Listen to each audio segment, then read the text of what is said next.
All right, we live. Peace and blessings, y'all. Welcome to the GOAT James Kingdom Show with B League and A Johnny. As y'all know, we go live every Sunday, noon Eastern Time, to talk about the greatest players to ever play the game and to talk about the NBA and the greatness of the NBA. So thank you for joining us on another great Sunday afternoon. You guys know what to do. Hit that like button, hit that subscribe button if you're not already a subscriber to the channel. If you are a subscriber, thank you. And if you are a subscriber, go ahead and check out the membership for GOAT James Kingdom. As you can see, we got Travis Dapper down, ready to do his thing on another another Sunday afternoon. Y'all know what it's about, man. It's playoff time. We about to get it going. The GOAT was ready last night, and all of his haters are ready today after last night. So Brandon and I are ready for any one of you fools. I hear y'all already in the comments, so shout out to everybody in the comment. Peace to the Already. fellas. Yeah, already in the comments. So shout out to y'all. And again, shout out to the panelists. We got our boys here, King John, Craig, and obviously Travis. We here to do our thing. So welcome to the GOAT James Kingdom platform, y'all. We about to get it on. We're going to talk about whether LeBron James actually has a chance of surpassing Michael Jordan in this playoffs. Even though for me, I think he already passed him. But we're going to have that discussion because it's playoff time. So what up, Brandon? What's good, brother? What you got for us today? Was good. So I've been hearing a lot of stuff about how LeBron needs this to actually become the GOAT. LeBron needs to basically do the impossible that no one has ever done before, that no one in their right mind could do to be the GOAT. They always put in these weird expectations on LeBron James. He has to do this. He has to do this to be the GOAT, to be the GOAT. With nobody has NBA history has done certain things to be the GOAT. Like Michael Jordan couldn't do. There's no way on earth Michael Jordan could have led a team at 39 to a title. So why the hell do LeBron James have to do it? Michael Jordan couldn't lead a team past the first round without Scottie Pippen. Why the hell do LeBron James has to constantly win titles after title after title?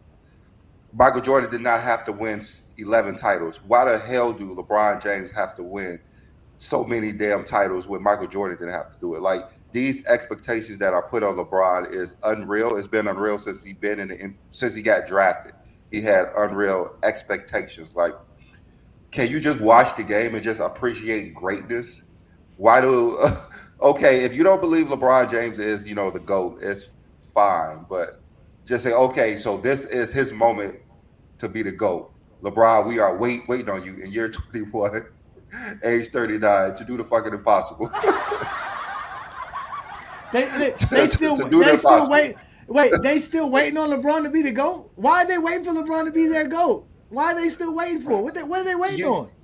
it's the Jordan fans in the media. They just want to say, okay, they keep talking about LeBron being the greatest. So this is your time to show me you are the greatest. Like this is what has been going on like ever since the playoffs started. This is the moment. And the Denver Nuggets is like the new Spurs. Like they're unstoppable. You're expecting LeBron James nowhere near his peak to take these guys down. Like it's not happening. Like yes, they have a chance to beat Denver, but it's a slim chance. Like Denver's the best team in the league. Everyone knew they were the best team in the league since last year. Coming into this year, Denver most likely will repeat. Like it's just ridiculous. So I will throw it to John. John, do you think it's an unrealistic expectation to expect LeBron to win a title and be the best player in the league at age 39 to qualify himself as the greatest player of all time? One, I don't think he need this to be the GOAT because he's already the GOAT. So all he would do is be gapping him even more. It is unrealistic for you to expect a 39-year-old guy in year 21 to lead his team to the championship. Who else have we ever asked that for in basketball? Period. Nobody. Oh, I mean, just one. Just name me one. I mean, give me a letter. Just one letter of a name. You ain't even got to give me the real person. Just give me one letter. I mean, do y'all know I heard from people yesterday that I hadn't heard from in years because the Lakers lost game one? Game one. Not the series. Game one. I mean, I think he can be done. I think he can win this round. But even if the Lakers won this round, you think it's something easier coming behind Denver? Yeah. I mean, This playoff series is stacked in the West. It is stacked. There's no but, easy but wins. Brandon, let them win the championship. I'm going to be unbearable. Okay, I'm just telling you ahead of time. I'm going to be unbearable to people. They're going to hate me. Okay. I mean, so when the guy asked in the chat, what's the excuse?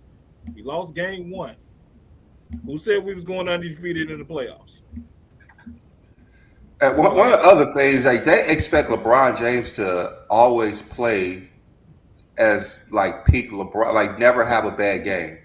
Like LeBron can never have a bad game, even though he didn't have a bad game today. I mean yesterday, but they really expect LeBron James to go out there and get 40, 10, and 10 and win by at least 10 points every game. And if it doesn't, it's a disappointment.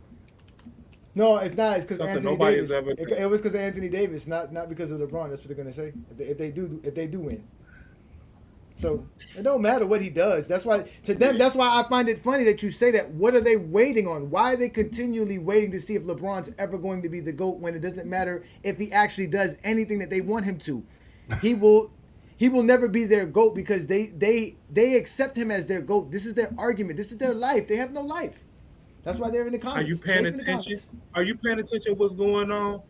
The television numbers for the playing game were at its highest. What you Yeah. think yesterday's game was? It watch. It was at its Oh, highest. They're watching. oh, of course. We talked about that They're on Friday. watching the game. Yeah, man. They are definitely watching. Well, let's let the All MJ right, all delegates. right, all right. Craig. All right, Craig. So, do you think it's unrealistic to say that LeBron has to win a title this year to become the GOAT? Even though you don't believe he's the GOAT, you believe it's Jordan. But do you think it's unrealistic to actually state that? No, but the way they defend him every time you do good, it's year 39, it's age 39, year 21. So I'm just saying, if y'all want to, y'all put the expectations for him to do that. If y'all make it seem like this is still his peak, stop bigging him up like he in his peak. Y'all won't get peak expectations. All right, all right, Travis. Travis, the same question. The same question. I kind of agree with Craig. I mean, like, I don't hold anything. I don't hold as I don't have the expectations for him, but it's just that, and I'm not saying you guys do this, but there's a lot of chatter online where if he wins or does something great, then it's because he's the GOAT or in his prime, or he never really didn't have a prime or anything like that. But when he loses, it's always like, well, he's 39. What do you expect? And there's like this wild double standard. Like for me, I don't care personally because, he's not. I know he's not going to win a title. He's not going to do anything for me personally that moves the needle, like lead the league again in any advanced stat or win another MVP. To me, that would move the needle. He's not going to do that. Let's be realistic. But I'm not going to hold it against him if he loses. Denver's a better team. The role players are better. That's why they won last night, despite taking a third as many free throws. And they're just way more clutch when it matters. LeBron had a great game, so did AD. But no, I'm not going to hold it against him if he loses here, because that was what I expected to happen. You know what's the real double standard? I'm sorry. Go ahead, Brandon. Go ahead. Okay, yeah. Before Johnny goes, I think this is the reason that there's a narrative about he has to win. Like Craig said, like you guys are saying he's doing this at 39, how great of a player he is at 39, that he should be winning. Like that's the problem. Like ever since I would say 2013 when he won his first title, we have not been able to actually praise what LeBron James has been doing in his career. We just have not been able to. We have not been able to say like this guy we see with our eyes is the greatest player of all time. Like we have not been able to do that. And You can't say that about 2013. Y'all wasn't saying that age 28 NBA Yeah. I've been talking about LeBron James to people for a while. The media as well. That was just saying he was a great player. That is why LeBron James could never win a Defensive Player of the Year, because of Jordan fans in the media. They refuse to acknowledge his greatness. They refuse to acknowledge his greatness. Just like, you guys are praising him what he's doing at 39. He's top 5 in assists at 39. He's top 10 in value over placement and PER at 39, season 21. He's leading the league in fourth quarter scoring at season 21, age 39. Like, we're not allowed to say that. Well, if he's that good, he should win a title if he's this good. Like, if he's not winning a title, that means he's not this good. Everything he does this year has not been that great because he cannot win a title. But we have not said this for any great player of all time. Like, no great player has had this expectation to be the greatest player year in and year out than LeBron James. And Craig you just stated it from your mouth the reason why, because we actually praise what he's doing. We cannot talk greatness about LeBron James. It's fucking great what LeBron James did this year. There's no ifs, ands, or buts about it. There's no if at what LeBron James has done this year has been great. Before the playoffs started, the Lakers was going to win. Now all of a sudden they lost one game. Now it's his expectation. You know how many people were set? You go in your group right now. There's a whole bunch of people talking about the Lakers are still going to win. Those are Laker fans. They're Laker fans. Why would they? I mean, that's what I'm saying. Why can't they feel that way? No, but that's what I'm saying. But listen, that's the double standard. You guys could think Michael Jordan can win in any era under any hypothetical scenario, but people can't do that for LeBron. Like, that's what Brandon is perfectly eloquently put into y'all. This is what the problem is. You are basically telling us that we can't praise LeBron while you can find every flaw of LeBron and elevate that to why LeBron's not great. Like I said, I've all. never heard nobody praise LeBron by age in 2013. They wasn't saying age 28, year 12, look at what LeBron is doing. They just saying LeBron is doing what he's doing. They didn't use age as a factor. They didn't use how many seasons he played. But that's now, though, Craig. That's the present. He was like 26, exactly. He was. Why would we say 26, 27? He's great, not because he's 20. No, because praising somebody, no matter how old he does, not giving him a reason why he's doing stuff. Craig. He's doing something no one has ever done before in NBA history. Then, so why? Craig, that's why you giving him. You saying it's. No one is 39 Craig, to do it. Craig, he's doing the same thing at 39 he was doing at 28. I mean, why can't we praise that? So why can't people give him the expectations that he's doing at 28? Because the NBA is different. He doesn't have the team because the expectation of winning does not rely on how great one player is. It relies on how great the team he plays on. You guys fail to realize that. We still arguing about that. The expectation placed on LeBron are not his fans. It's placed on him by the haters. Right now, he won a title with already. So what is the problem? No, he didn't win a title with this team. He won a title with... That's a team? That's a team. That's a team. That's a team. Just AD. Him and AD can win a championship. That's it. So what? There's trades and stuff. They didn't do anything at the deadline. No, the point is that the NBA is better now. They're not running around with Patrick Ewing and John Starks as their competition. They actually got real competition. The Denver Nuggets. So it's competition that a 39-year-old player can do great things statistically. He's still doing great things against a great team. While your boy was doing bum things against a great team, and his team was great, and that's why they won. Okay, so at 8, whatever. Yeah, that's true. If we go look at how Jordan played against the Knicks, he played bad, but his team played good till they win. He was in his prime. Every series his team won, he played bad in. No, I said against the Knicks. So his team won, LeBron's not playing bad. LeBron didn't play. LeBron got swept last year, and he didn't play bad. When Jordan got swept, y'all said that's not playing bad. It has nothing to do with Jordan. Every time we tell you what happened, every time we tell you Jordan played bad, his team had lost, right? But there were times he played bad, his team won. That's the point, because a team wins the game, not one player. You guys are the one who sit here and think that Michael Jordan can handle any expectation. He can win under any situation, under anything, and all of those are lies. Situation. Y'all the ones that said if you put a 96 Jordan in 88, he would win a title. He would beat Detroit. 96 Jordan is better than 88 Jordan. But y'all said that 96, what's wrong with that? Bulls will beat the Detroit Pistons. Oh, you know what's wrong with that? What's wrong with that? The 88 Jordan's supposed to be better, but he couldn't win a championship. If that's the best Jordan, why is the expectation not for him to win a championship? They had no expectation. No, it wasn't. Because when I tell you he choked, you say he didn't. And he did. He had the greatest season ever in 1988, and it's nowhere near true. No.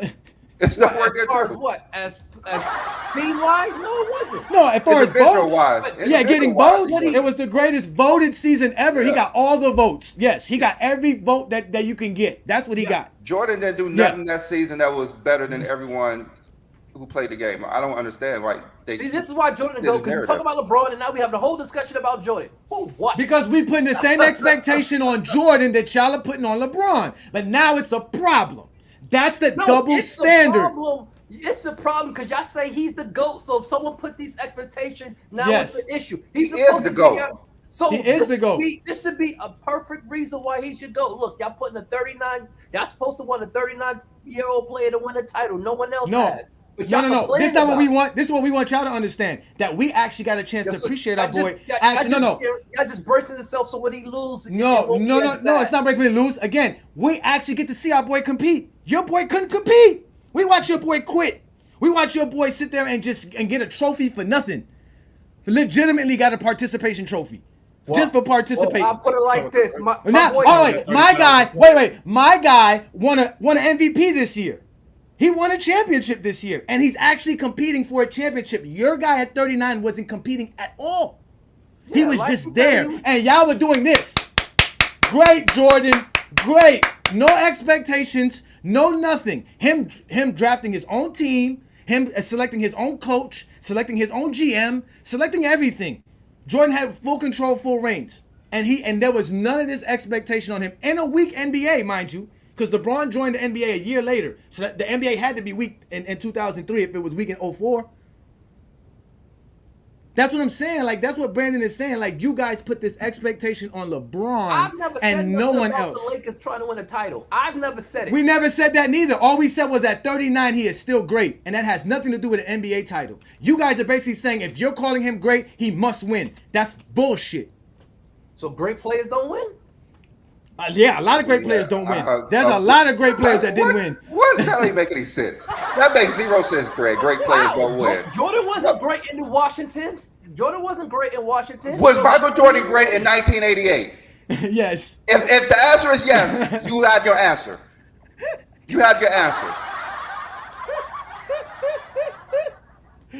Everyone don't win every year. Listen, I'm about to go crazy. I'm about to go crazy for my Heat. I'm about to go crazy for my Heat. I think my Heat are going to win. You can't tell me I'm wrong for that. That's what I'm supposed to do. So if you're a Laker fan, you're supposed to think that the Lakers still could win. The only thing Denver Nuggets did was win their first game at home. They're the number 2 seed. They should have won yesterday. I don't know what to say. Now, if you want to talk about the game, we could talk about the game, but I guarantee you these guys don't want to talk about the game. I can guarantee you they weren't watching the game. They were watching LeBron, but they weren't watching the game. I mean, all they want to do is talk about LeBron turnovers. That's all they want to do. They don't want to talk about anything else. What do you mean? They don't want to talk about how he played. The turnovers have nothing to do with the Lakers loss. The only thing they want to talk about is LeBron turnovers. They don't want to talk about nothing he did in the NBA. The turnovers that LeBron had nothing to do with why the Lakers lost last night. The Lakers lost from the tip-off. I wouldn't say from the tip-off. They did have a nice lead in the first quarter. From the tip-off. This is again, when you watch today's NBA, 16-point lead is nothing. It's nothing.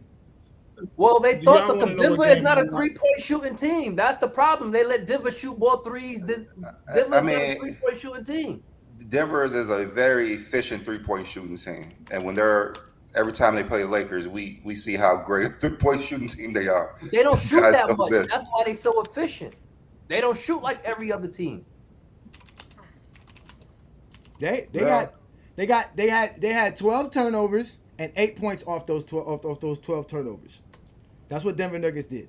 The Lakers had only 6 turnovers. No, it was the 3-point shooting. But again, it wasn't. But again, like I said, it wasn't the turnovers that the Lakers. It lost because the Lakers played horrible defense. I mean, bad defense from the tip. I don't know what Darvin Ham was doing. They played hard, and I'm gonna show y'all because we're gonna do a video about it. There's gonna be a video to break it down. The Lakers played horrible defense. LeBron as well. LeBron wasn't absolved from this one. The entire team played bad defense from tip to end. The whole game, they were bad. I mean, it was a typical playoff game for a road team. They came in to fill out and didn't come in to win the game. They just came in to like a road team always does. They didn't come in to try to steal a game, basically. They could have though. It was a good They opportunity. could have if they played Their hard. offense was But their It was a offense good- was it was a their good offense was opportunity. good. Their offense was on point yesterday. They really had an opportunity to do it. I mean, they offense struggling in the second half, so it's Yeah, kind of hard to win. because Denver adjusted. Denver made their adjustments, and the Lakers found struggles. But it was, Jokic got hot too.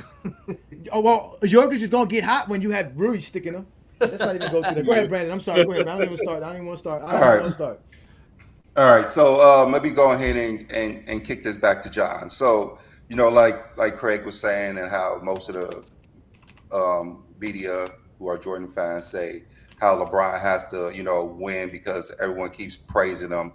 Why do you believe that they think LeBron has to do this? Besides what he's done today, like why is this a thing that LeBron is not who we say he is? Well, they've been hearing the footsteps since his first championship. They've been hearing the LeBron footsteps since the first championship. So they've been. I mean, do y'all remember the day after LeBron won that first championship in Miami? Skip Bayless, I was watching First Take, stood up. He did that. They've been paying attention to LeBron since high school. So it has to be unreachable expectation for goal for him to have to reach. Nobody else has done this. Jordan didn't have unreachable goal. His unreachable goal was win a championship. 1. Not 6, 1. Mm-hmm. So LeBron has to have unreachable goals so they can fail, so they can say he's not the GOAT. I mean, All right. Just like Skip Bayless picking the Lakers over Denver as his prediction. Yeah. yes, He wants to he set blame that LeBron. whole thing up. He set that whole thing up. Mm-hmm. Yeah, he should. Sturdy, I will show you. Matter of fact, I will show you the entire game. The entire game. But let's go ahead. I'm sorry. Just answer some comments. All right. Because I got a little bit to go. Because at 1 o'clock, y'all are free of the exposure. Because I'm about to go watch my team beat Boston. You heard that, Craig? We beating Boston. Beating Boston. All right, Craig. You were saying how it's the LeBron fans who give this LeBron these high expectations, and he needs to actually live up to it. And what you was basically saying. So, just thinking about LeBron's career, we believe he had the greatest career of all time. What he's done in his career is pretty amazing. No one can really match what he's done in his career besides the number of titles. But other than that, we believe LeBron James has had the greatest career of all time. So in your mind, do you really believe that LeBron's career stacks up to being the greatest of all time? And if not, why?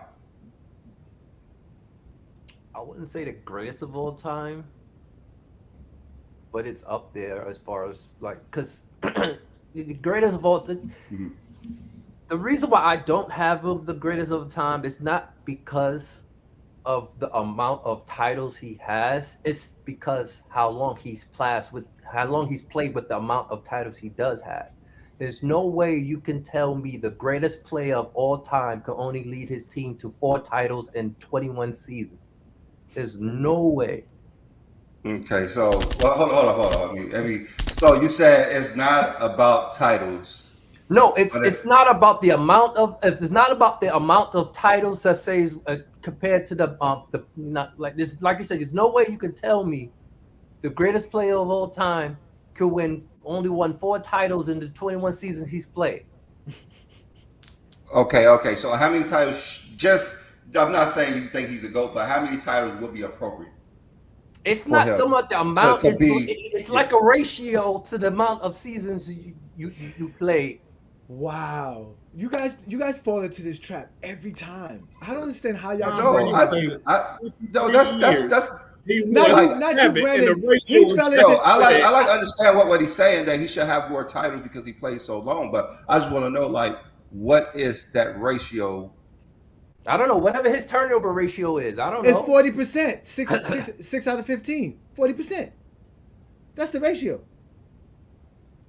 So Yeah, how many it titles gotta would that be. be in 21? Like So what, to 8 get to titles? It gotta get to be get eight, 40% around about 8 9. titles.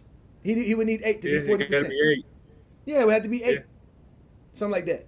8. It can't be 7 because 7 would be 33. So it has to be at least 8. So LeBron should have 8 NBA championships because he played 21 NBA seasons. Now, mind you, he would had 4 in 17. He could have stopped at 17. Was that better for his career, Craig? For No, he that, would have but needed more. 17, 4 of 17. He would have needed more. That would have been He would have No, he needed at least wouldn't. 7. He wouldn't have needed more. At least 7, right? Because this is the funny thing. You say all of this, but I find it hard that the one with 11 out of 13 is nowhere near the GOAT radar. So how does the ratio of championships matter when it really doesn't matter? And that's- Because at the end of the day, when that's what y'all always fall into the trap. This man won 11 and 13. 80%. He won 11.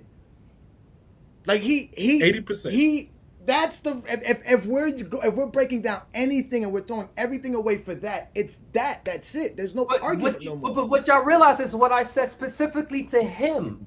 Yeah, What he just for got LeBron. and what he accomplished But that's along what with the title. but that's what Brandon is saying. You guys are putting expectations on him that like you're basically saying he should have been better we than never Bill we Russell. thought we never seen someone score 40,000 points, let alone beat Kareem, and we did. That's why So he's that's why he's the GOAT. That's an unrealistic expectation until it happens, right? No, because no one said that he was going to play 30 years. No one put that on him. Nobody put that on him. That's his great. The same way no one put 6 championships on Jordan. That's what made him the GOAT. So the fact that LeBron could do those things, that's the whole point. Because if LeBron doesn't play 20 years, he doesn't get 40,000 points. We all know this. It took Kareem 20 to get to 38. It's not like Kareem did it in 16. And that's my point. Like the stuff that people say with Jordan, you wouldn't need to play all these years to obtain. So it didn't matter whether they called him the GOAT. And whatever Jordan did, it wasn't. He had 20. It wasn't unprecedented. Jordan did nothing unprecedented. Yeah. Like that's one of the main reasons why Kobe Bryant is not the GOAT, because Kobe Bryant has did nothing that we could say was something that someone has never done before. Even though Kobe was great, I believe Kobe is the 3rd greatest player I ever seen with my eyes. But there's nothing that Kobe Bryant done on the basketball court that we could say Kobe Bryant did this better than everyone in the history of the game. So saying Michael Jordan didn't need to win 11 titles, like we understand he did not need to win 11 titles to become the greatest player of all time. Like that was unrealistic expectations. There's no way on earth Michael Jordan would have dominated the 80s with all those stacked teams for him to win 1 title. There's no way. There's no way he was going to win a title in the 2000s. Like there's no way. So what Jordan did in his era was appropriate for what he did. He dominated his era. No one won more MVPs, titles, and Finals MVPs than him in his era, and that's appropriate. Like that's what Jordan needed to do in his era. So, but when we go back to LeBron, when we put the same narrative on LeBron, no one has won more titles than 4. No one has won more MVPs than 4. No one won more Finals MVPs than 4. So that's the Jordan expectation that we have on him to say that there's nothing wrong with what he did in his era. But when it comes to LeBron, he has to do more and always more. And as we say it in year 39, they're saying season 39, he has to do more and more. Like it's just not realistic. But when y'all say when his team loses, it's because of his teammates. But when they win, y'all highlight what he did. Oh, LeBron had 40, this and that. You're just putting it into the minds is when LeBron do well, the team win. When LeBron doesn't do well, the team loses. Y'all putting that into the atmosphere, and when it happens, well, that's not true because everybody said the Lakers got better when D'Lo was playing. Great, it was D'Lo we was giving praise to. No, but we praise LeBron when he loses. I mean, we were doing the countdown every game. Well, not the they true weren't winning LeBron, every game. Not the true ones out there. No. I mean, obviously the Lakers are still in it. You don't have LeBron. The Lakers are not in it. That's how good he is. That's the whole point. You take Jordan off the Wizards, they're still the sorry bummy Wizards. He didn't do nothing. He didn't affect them to win. Well, he would have, like you said, these hypotheticals, they'd have been a play-in team. That's my question. I want to ask you a hypothetical. Craig, do you think 2013 LeBron makes the Lakers better than a 47-win team this year? The 2013 LeBron. Mm-hmm. Same roster, same everything. You just put that 2013 LeBron on this Laker team. Do they win more than 47 games because they have the 2013 LeBron instead of this LeBron, who's shooting the best he's ever shot in his LeBron career? was a way better defender. That was the only difference in my opinion, and a little bit more efficient. No, he's a better 3-point shooter now than he is when he was in 2013. He shot 40%, well, 40.6, 40.6 in 2013 and 41% in two. And so he's shooting better this year. basically the same. It's basically the same. It's basically the same. And he shot 56. He shot 56% in 2013. He shot 54%. But he's a better defender in 2013. No, I would agree. He's more. He's, 2024. even though I still think LeBron's a good defender now, he just can't play defense all the way across the board like that. But he's 39, not 20. But how much does that prime defense LeBron gives you in 2013? How many wins does that give the Lakers? More. I mean, he beat Tim Duncan in 2013. Everyone said you would think if he can contain Duncan, he would contain. That 2013 team is better than this Laker team. This Laker team's not that bad, but they're not that great. I would say the 2013 Spurs was better than the 2024. No, I would tell you what, the 2024 NBA is better than the 2013 NBA. There's a lot more better teams today than there was then. But there's way much more better teams. But not the 20. There's not a lot of teams better than 2013 Spurs. No, of course not. The 2013 Spurs is one of the best teams, of course. But what I'm saying is that there's a lot of good teams that you know what I'm saying, like the middle teams in the NBA are really good teams. They would be really good teams in 2013. But LeBron's 2013 defense will be better for this 2024 Denver team. So Ishmael said they would get 50 wins. So that's 3 more wins if you add LeBron. So that LeBron wouldn't be the 7th seed. They would be what, the 4th seed? No. Yeah, they would have been. What do you say, Travis? I was like, Travis, come on, Travis, come with it, Travis. You dap it down. Let's get it going on. Dap it down, Travis. Yeah, you dap it down. Come on. So LeBron has evolved significantly as a passer since then. What he lacks on, what has he regressed on defense? He more makes up for in his vision and his IQ. I think right now he's like at a pseudo Magic Johnson level as far as like he's able like when you watch his game, like he's no longer relying on like just his pure athleticism. Like he's able to hit guys in stride better than he ever has. Like he's throwing pinpoint passes for oops, layups. He makes a lot fewer mistakes on a whole than he did. Like he's just a transcendent passer. I don't know if it always has been, but right now it's at a level where it's actually affecting the outcome of games. And like a lot of the greats do that. So I mean, especially last night, he was making great passes. His vision is, he's able to set up his teammates, I think, better than in 2013. Obviously, he was a more polished defender then, but I don't think it would have made a difference because the defense wasn't an issue. I mean, for the most part, it's really just it was a game of runs last night.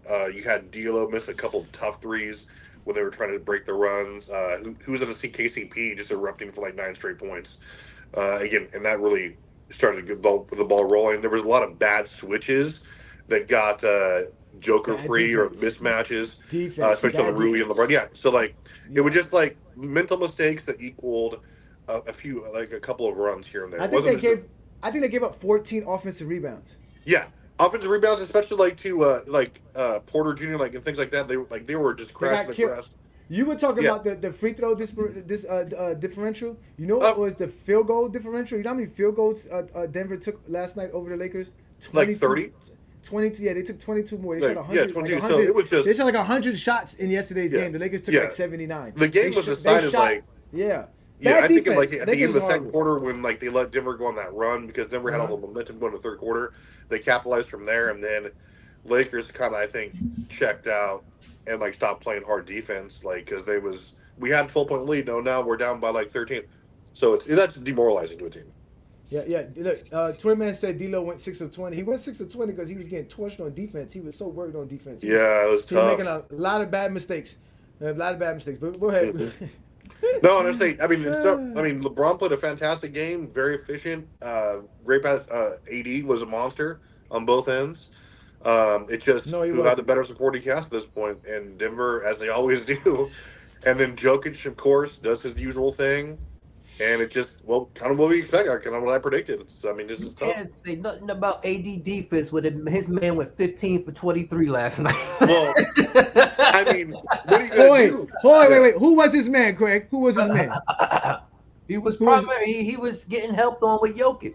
He He wasn't doing nothing. He don't Jokic guard like- Jokic. That's like the problem. The second half of the fourth That's quarter. the damn problem right there. Second He half of the doesn't fourth quarter. guard Joker. I saw there was moments he was There on was Michael Prince Porter guarding Jr. him. There was Rui He was- guarding him. He was on Michael Porter Jr. some possessions. I couldn't believe what I was watching. I couldn't believe the things that I seen LeBron guard Jokic more than I seen AD guard Jokic. Thank you. The thing I was saying prior to the series that AD needs to be more of the help, but I know what Johnny was saying, like he just have to guard. Like, I'm at the situation that he just have to guard Jokic. It's just no way around it. He has to guard him. He has to at the moment. Brandon, Dwight Howard is trolling. Yeah. Dwight Howard is trolling. He posted a video on his social media showing him playing against them in 2020. I mean, he put lucky. He put showing like the Lakers literally need, and then they don't play. What's his name? I'm gonna fuck up his name, Brandon Hayes. Yes, they don't fucking play Hayes. Like they need if they're gonna put AD as the power forward, they need a 7-footer on Jokic. They can't use Rui. Because Rui, it hurts his game. He only had like 4 points yesterday. Like you're gonna take him completely out the game. Everything. Completely everything. But going back to what Travis was saying, I think this is the narrative on LeBron James that he was saying that it wouldn't be much of a difference if 2013, which is probably the greatest player that we have ever seen step on the court, and we're saying that LeBron James right now would be almost the same because he's a better passer, which he was still basically the same passer in 2013. LeBron James, if you listen to the Celtics in 2018, they said that LeBron James would play the whole game. They would be exhausted.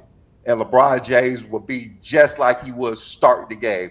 LeBron James, we saw him last game was exhausted. Last year was exhausted. LeBron James in 2013 was a robot. This guy will play the whole game. Wait, I'm confused. You said 2018. Is this referring to the 2013 question, or this is something totally different? Okay, you're not following what I'm saying.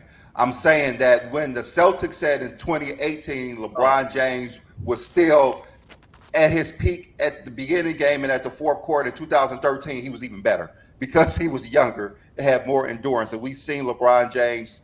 The first time we see LeBron James get tired is probably recently. He used to play the whole game all the time. LeBron James' endurance was off the charts. That's why he had those cramps in 2014 because the guy is all muscle.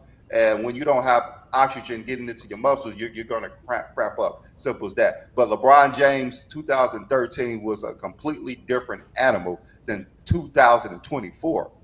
Travis, what are you talking about? I'm not saying that he is a better player. I'm just saying that and if you put him on this team, I think he's harder to defend because of his vision. I think it's better than it was in 23. Obviously, he's going to be a more athletic specimen in 13, and he's going to be better defensively. But I don't think they're losing they're losing because of they played terrible defense, or it was any one man could have changed that. And I just think it's the game of runs. They didn't close out on the shooters quick enough. He's basically saying the impact would probably be the same. That's what he's saying. Yeah. He doesn't think 2013 LeBron makes this Laker team that much better. What's he going to do differently? Is he going to even if he's better in 2013 than he is now, that doesn't change the fact that, again, they're just not that good of a team compared to. He's going to be better offensively and defensively. Well, he is better offensively, statistically. But this is the thing. I was gonna say, and let's be real though. But we got to be able to praise LeBron for what he's doing now, because listen, any player that's played 21 seasons. No, that's not that. The thing is, they're saying that LeBron James at his best is basically what he's right now, and that's the narrative why he has to win a title, because they're saying that there's no difference with LeBron James at the peak. That's like saying Michael Jordan should have won a title in 2003 because of 1991. Michael Jordan was great, and it's not a difference. That's a huge difference. No, but the thing is that the expectation for LeBron winning a championship should never just be on his greatness. He was great in 2009.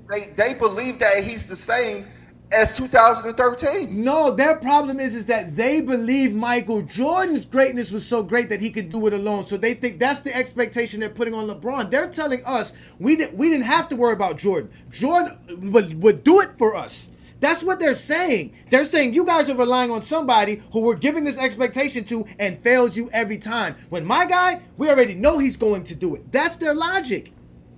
And what Travis Jordan just played said, the that 80s. 2013 LeBron wouldn't make a difference. 2013 LeBron was the greatest player we have ever seen play basketball. Him on this team, they should win a title. No, do you think they should going to win win a a title. title? Okay, so do you think 2013, hell yeah, they will win a title. 2013 LeBron, Yeah, they will win a title this year. And I actually think. So, and I think so let me ask you LeBron this, Brandon. takes- Go ahead. I'm sorry. Go ahead, King John. Go ahead. I think LeBron takes Jokic guarding him in the fourth quarter. 2013 LeBron say, "I'm guarding Jokic." That's what I'm saying. You see That's what he who I'm did with guarding. Duncan.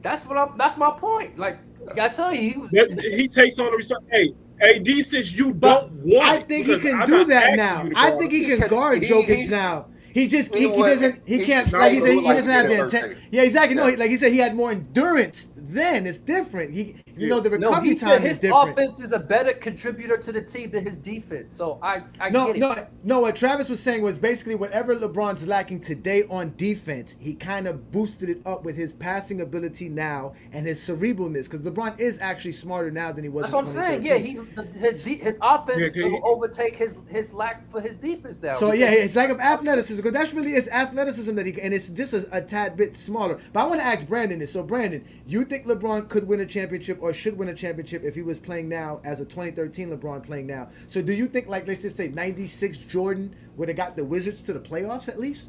Of course. How far does 96 Jordan take the Wizards in 2003 with Stackhouse and the team? 2003, I think the Nets made the finals. Yeah, it was the Nets. The Nets wasn't a great team. They were a pretty good team. Michael They Jordan lost the best Spurs team ever. I mean, Michael Jordan could have led them to the finals.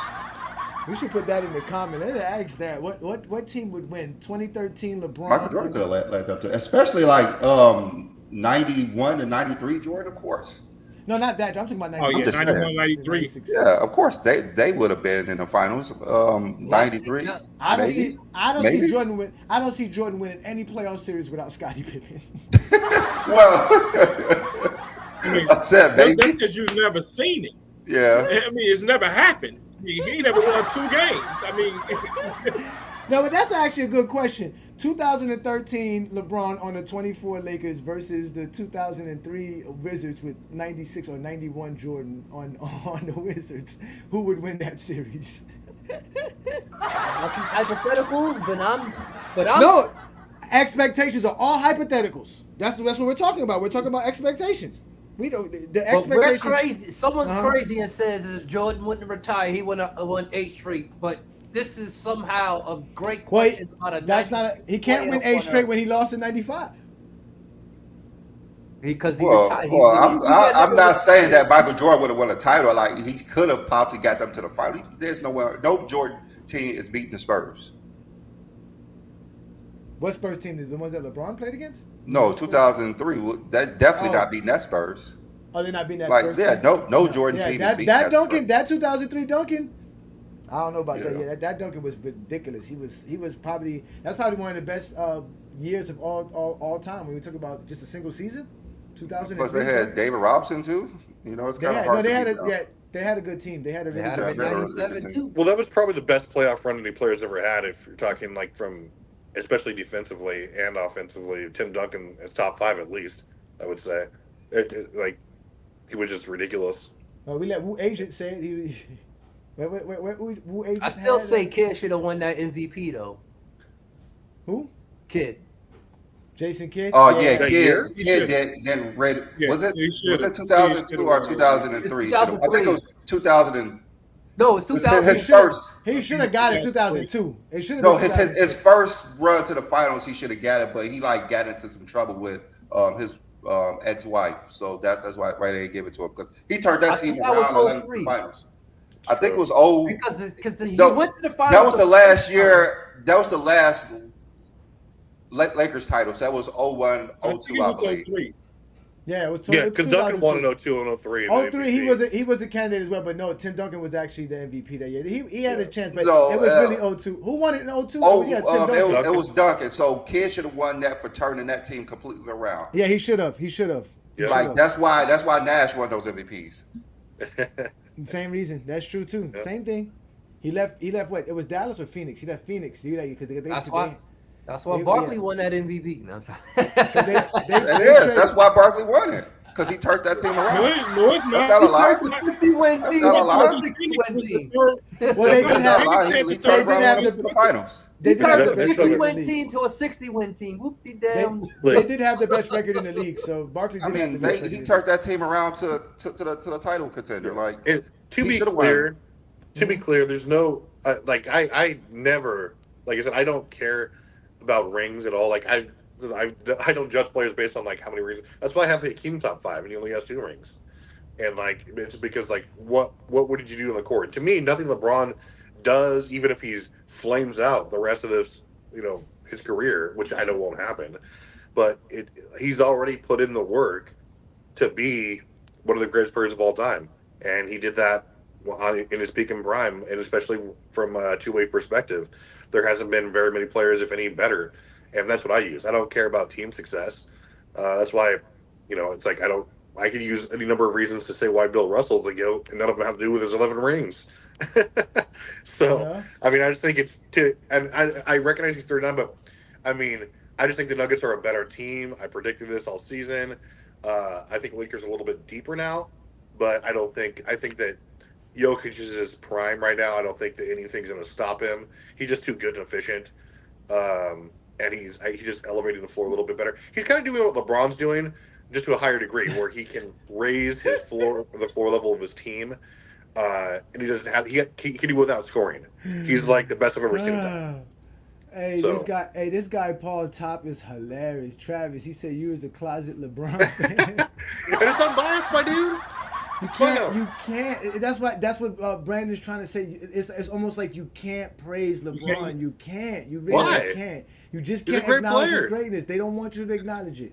They don't want you to. We had to start our own group because we couldn't talk about LeBron. We had to start a LeBron group. Hey, that group is under threat. Travis, you've been on my Facebook page. Oh my God. Travis, you've been on my Facebook page. It's one way or the other. Craig got it all. Trust me. It's one way or the other. Like when these guys say that like there's hate going, and like I didn't believe it at first because I was like one of those haters, but then like you go in there, you just see the terrible takes. Like it's just anti LeBron all the time. There's no based or unbiased take. There's no legitimate criticism. It's only rings or like unrealistic shit that you come up with. Like if you're gonna have it's like they've always said, if you don't think he's the GOAT, that's fine, but don't come with like trash narratives like on like what happened on Friday Night Exposure, and like you'll just get run out of the building. Come with like numbers, come with like good opinions, come with context. Like don't come with like, oh, I hate him so he can't even be top 5. That's just ridiculous. Listen, man, I already said if you don't got LeBron as the GOAT, he got to be number 2. That's how I feel it.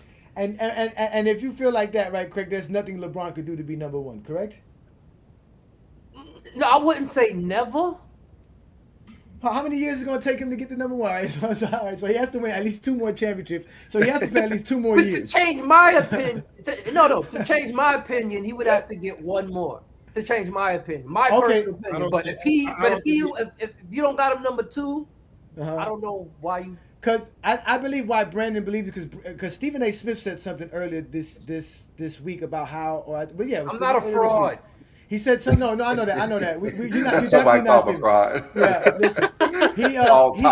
He said that if LeBron could get past Denver and somehow win that 5th championship, he would have to consider LeBron being better than Mike because he thinks LeBron's the second best. So but with Stephen A, he's narrative based. He's narrative. I mean, Stephen A is a complete catch. Like there's people who think Michael Jordan averaged 50 points per game at age 40. So do you guys think we're going to see that that downtrodden LeBron where he's not going to be at least to some kind of all NBA level? You think that's when he's going to give it? Or do you think he's going to retire at semi-prime level? Yeah, because once that team in Vegas starts, he can't be an active player and an owner. So I mean, LeBron, he only wants to play a year with his son, with Bronny. That's They're gonna play in all. Miami. They're gonna come play together. It's in Miami. whatever come first, him playing with Bronny or him being a Vegas owner. Barring injury, there's no reason because he's in great shape. Like he doesn't look like he's slowing down. I mean, barring injury, I don't see why he can't just keep playing until he's gonna know internally like when it's time to call it quits. He played 71 games. 71 Yeah, games. I mean, So you don't think he's gonna get below 25 points a game? I think it just depends on the team composition. It really depends on what LeBron wants to do. Yeah, so let me actually bring up what LeBron has done this year. So I know the show is this the defining moment for LeBron James, which we all agree that it's not. LeBron's career is what it is. I think only Craig of everyone thinks that if he wins the title, it would actually change his mind a little bit. But we all know Craig still would take Jordan to go. Oh no, I'm serious. But 6 is still more than 5. Yeah. So but at 39 though, really 39? What if he gets a final MVP? He get a final He'll MVP. be an in-season MVP and a the final in-season. I was waiting for somebody to bring up the in-season tournament. And so as we look at what LeBron James has done in his career, we look at where he's ranked. He's first and fourth quarter scoring, which is crazy. Fifth in assists, sixth in triple doubles, sixth in PER, seventh in box plus or minus and value replacement, eighth. These are the advanced stats that Travis love, and these are the advanced stats that states how great LeBron James is. He's top 20 in defensive rebounds as well, 13th in scoring. So we see that LeBron James has had an all NBA season. Like the guy still is performing at a high level. And when we look at players in year 21, we see what they have done in their career and their minutes, and we see what LeBron James has done only in the fourth quarter. So LeBron James is better than all these players just in one quarter alone. But we all know this. We all know that these players, even though most of them, only one is not a first ballot Hall of Famer. Like these are great players, but as they play year on and year on, they production just decreases by a lot. Kevin Willis. Yeah, we see how great LeBron James has been just by one quarter alone. And then when we go to like what no one has done in a game, like he's still doing things no one has ever done. 30 points, 5 assists, 5 rebounds in under 23 minutes in one game. He did that versus the Pelicans. Like, these are things that we say that, like, what LeBron James is doing, he's still doing things that no one has ever done before. He had another game, 35, 12, and 20, shooting a high percentage. He did that this year. No one's done that in a game before. Then he had another game where he 45, 5, 9 3-pointers on 75% shooting. No one's done that before. And the last game of the season, 28, 17, 11, 5 steals on 55% shooting. No one has done that before. So LeBron James continued to do things that no one has ever done before in NBA history, as well as seasons that no one has done before. These two things, like no one has done these things in a regular season before, shooting this high percentage in his career. LeBron James is only player in NBA history to do certain things. LeBron James is. That's why we are always saying LeBron James is the GOAT, because of what he's continued to do, not because we believe that this is what he needs to do to actually be the GOAT, because we already believe he's the GOAT. Simple as that. We already believe LeBron James is the GOAT, and he just continued to do things that no one's done before in the history of the game. All right. All right. Before I drop the link, do you guys have anything y'all want to add before we bring other people in here? Yes. I was just saying, LeBron is not the only player that you could say he's the only player that did something in the NBA. That's true. That's true. Okay. That's true. Oh, I'm ready. Everybody's GOAT. They can have something to say that no one else ever done. Shots fired. Shots So fired. don't Shots get it twisted. Like what? Don't you shoot that little shit. Don't shoot that little shit no more. Like what, Craig? Like what? What do you mean? Like what? You said yeah, give us something Jordan only did. Give us something that only Jordan did. As far as what? As accomplishments? Yeah, like Brandon. later in his career. Oh, late. Oh. Later in his career. because we all know oldest, LeBron James no, early in you can his say he career the does a oldest lot of player. things. The oldest player to score 90 points in back-to-back games. Is he the only player to score 90 points in back-to-back games? 51. Is he the only player to score 90 points in back-to-back games? We're not talking about what LeBron James I did said at his age, What? but we talking about what he's the only player to do in NBA history. Oh, so yeah, he's the only player to average 30 and win a defensive player. Okay, late in his career. Oh, so Go. now we putting. This is what we're talking about. Hey, that's No, what the how whole was thing LeBron was to go about. 5 years This is ago? what if he's everything saying was because about. of what he This did is today, I just it's brought like, up what LeBron James did this so year as the so only LeBron is your player. GOAT as of today, then. Like I said, Not I just 5 brought up years what ago. LeBron James You can't did. say what he's doing LeBron now. James did He's in like 20 the GOAT. in You season thought he was 21, the GOAT age 5 years 39 ago. as the only player in So NBA history to do certain when things. did you call LeBron the GOAT? When I knew LeBron James was the greatest player of all time was 2012. So how you talking about stuff he did recently is why he's the GOAT? We're So how talking is that about what your base LeBron for why he's James the GOAT? is doing this year. He just We're talking did. about this year. We're talking about this year. And I Craig, gave this you year. something Jordan did when he played. Okay, so you're talking about you're comparing prime Jordan in 1988 to LeBron James in year 2021. You asked the question and I answered it. Then you went on to at 39. Oh, no, not at 39. Late in his career. Late in his career. What Michael Jordan did better than everyone late in his career. Well, one thing he did between Jordan, Kareem, and LeBron is that Jordan's the only one who didn't make the playoffs at 39. All right. I'm gonna help them right quick. Isn't Jordan the oldest to win a scoring title? Is he the oldest MVP? Like if we're talking, Carmelo is the oldest MVP. If we're talking about, but I think Jordan is the oldest to win a scoring title. Jordan was 35, right? When in 98, wasn't he? I believe so. I mean, I had a great conversation with Ishmael about this. I'm like, scoring titles to me mean nothing. Like, if we're talking about scoring from 1960 up until last year, there's only been Ralph back, man. Yeah, there's been the average shot attempts per game for anyone who's led their team in the average shot attempts for anyone who's led their team in scoring has been just over 17 a game for like that last 60 years. And again, up until those, there's only 9 players who've averaged at least 50% per game and shot over 17 attempts per game for at least 10 years. LeBron's one of them. And so, like, when you combine that level of consistency with efficiency, again, you're going to be a top 10 scorer of all time. Defensively, we've already proven that LeBron is at worst top 3 or 4 wing defender of all time. Therefore, he's probably a top 10 defender of all time. And so, especially at his peak.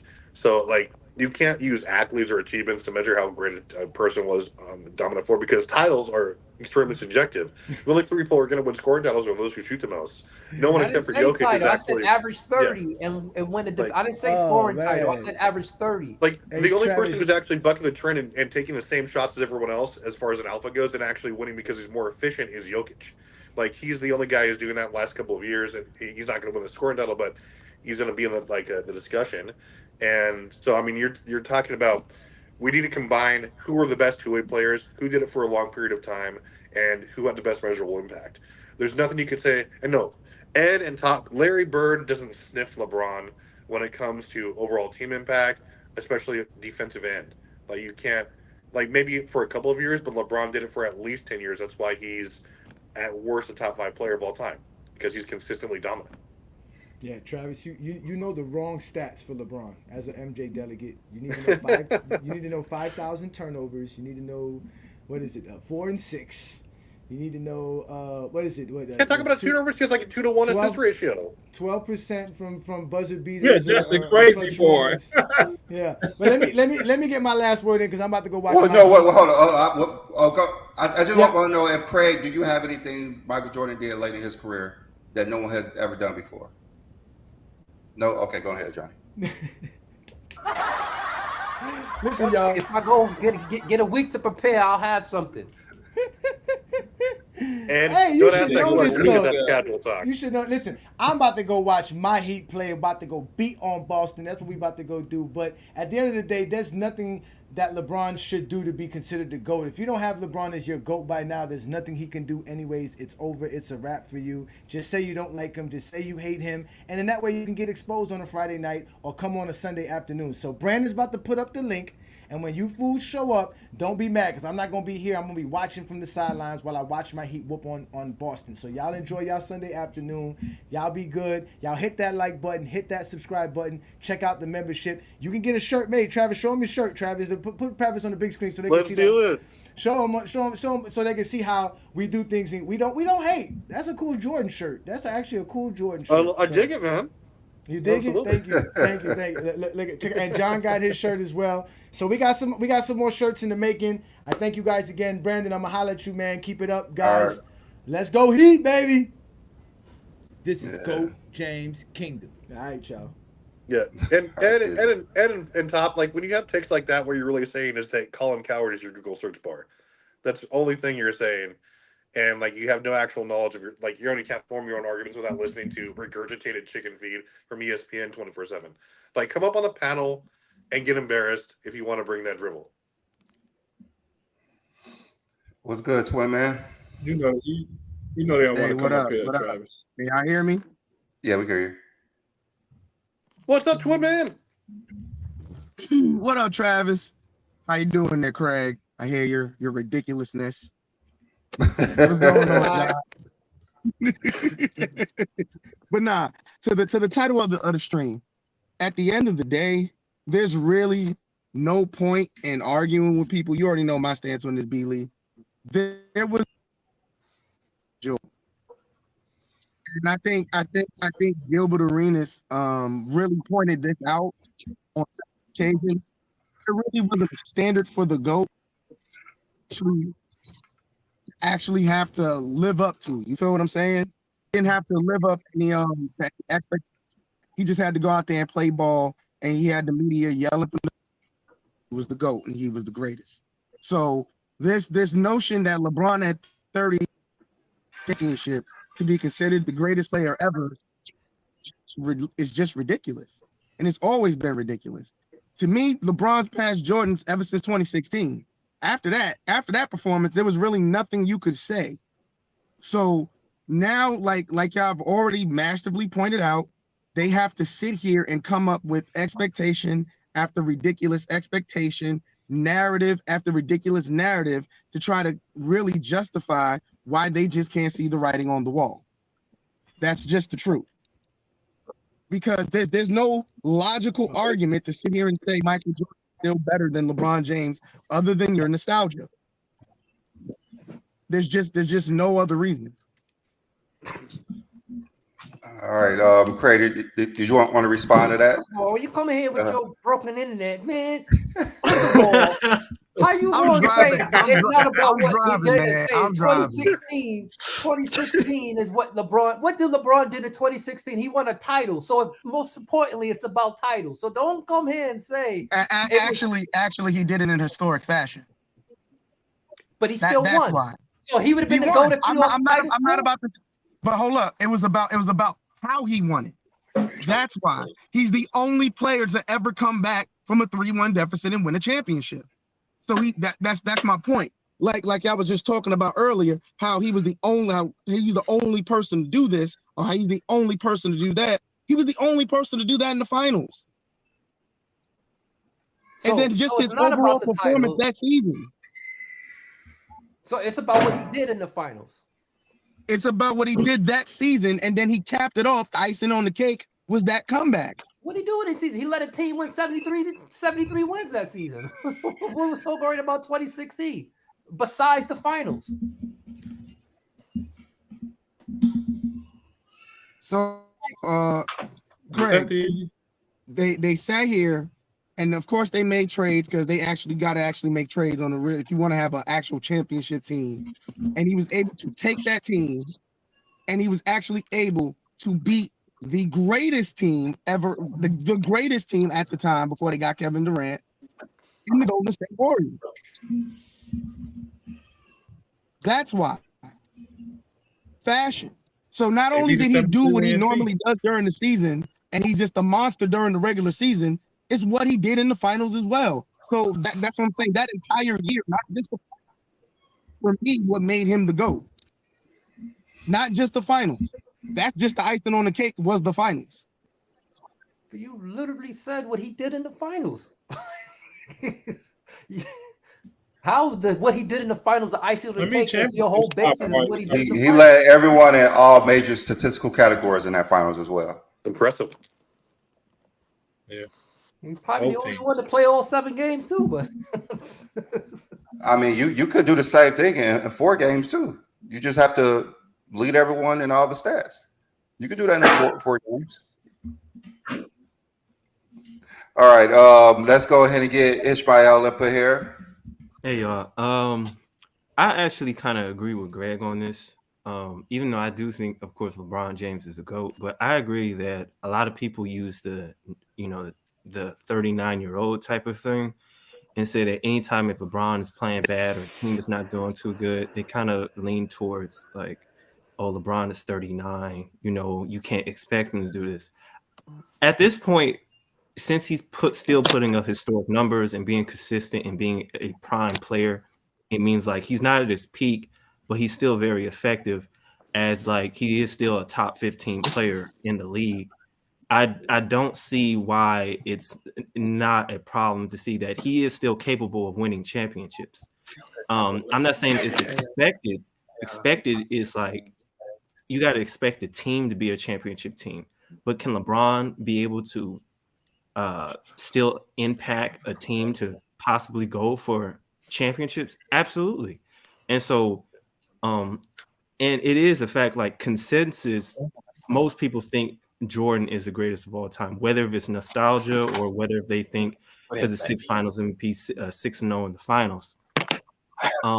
Can LeBron James, if let's say if he goes for a championship run in his final years, like at least 2 or 1 more and being finals MVP, I think it would turn a lot of heads for people. I think that it would make some changes into who people think would be the GOAT. I personally thought LeBron James was the greatest of all time once he passed Kareem Abdul-Jabbar in all-time scoring list. I thought that was just an impossible feat to pass because from my understanding, like growing up playing basketball and in basketball culture, like a lot of old heads would tell me like that was the greatest feat. Like a lot of people talked about that all the time from what I understood. Yeah, that's probably the greatest NBA statistical record. Yeah, because he passed Wilt at 31 and he still had time to add another 7,000 points. So somebody had to get 38. Yeah. And so that's what I'm saying. Like I think that he was a GOAT then, but like I said, I think that whether LeBron, I don't think there's any excuses we can hold for LeBron James and being a great. He's still in his prime. He's still an impactful player. He's not in his peak. I think he still can go for championships. And yes, I think he can turn a lot of heads in terms of consensus as him being the GOAT instead of okay. Ishmael, I have a question. So are you saying that for LeBron to be considered the GOAT, he has to win this year? No, not this year. I just think yeah. All right. I just think he has to win at least another championship. Crazy narrative. But Brandon, he has to win another title. No matter if it's this year, next year, or in 3 years, he has to win another title to be. Yeah, exactly. Yeah. Okay, so that's really an unrealistic expectation that we're saying. Right? It is. Yeah, it is. But there's no way for LeBron to beat me. So what do the Lakers do when they do all these trades? Is it just to make the playoffs and lose, or is it to contend for a title? Because every year since LeBron been on the team, they have tried to win. Are they just playing to participate, or are they just making all these trades to do what? So you mean to tell me that there's only should be one team in the NBA? If they're not going to win the title, you might as well just forget it. So you can't say they're doing these trades to contend. What are they doing these trades for? To win the title. No trades. I'm saying also. So this is not the same team that faced them last year. There's not the same roster that faced them last year. So there was changes made to the Laker roster. Hey, I'm fucking real time on this dick time. Oh, real time.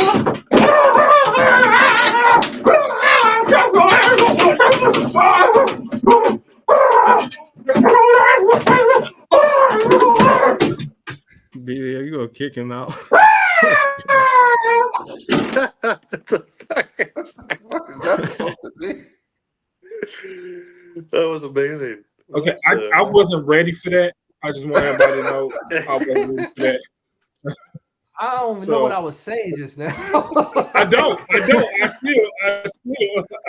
I don't. Yo, what was I saying? I have no idea. What are we talking about today? Wow. That was Well, his name is amazing. Michael Jordan, had a bald head, so you know. All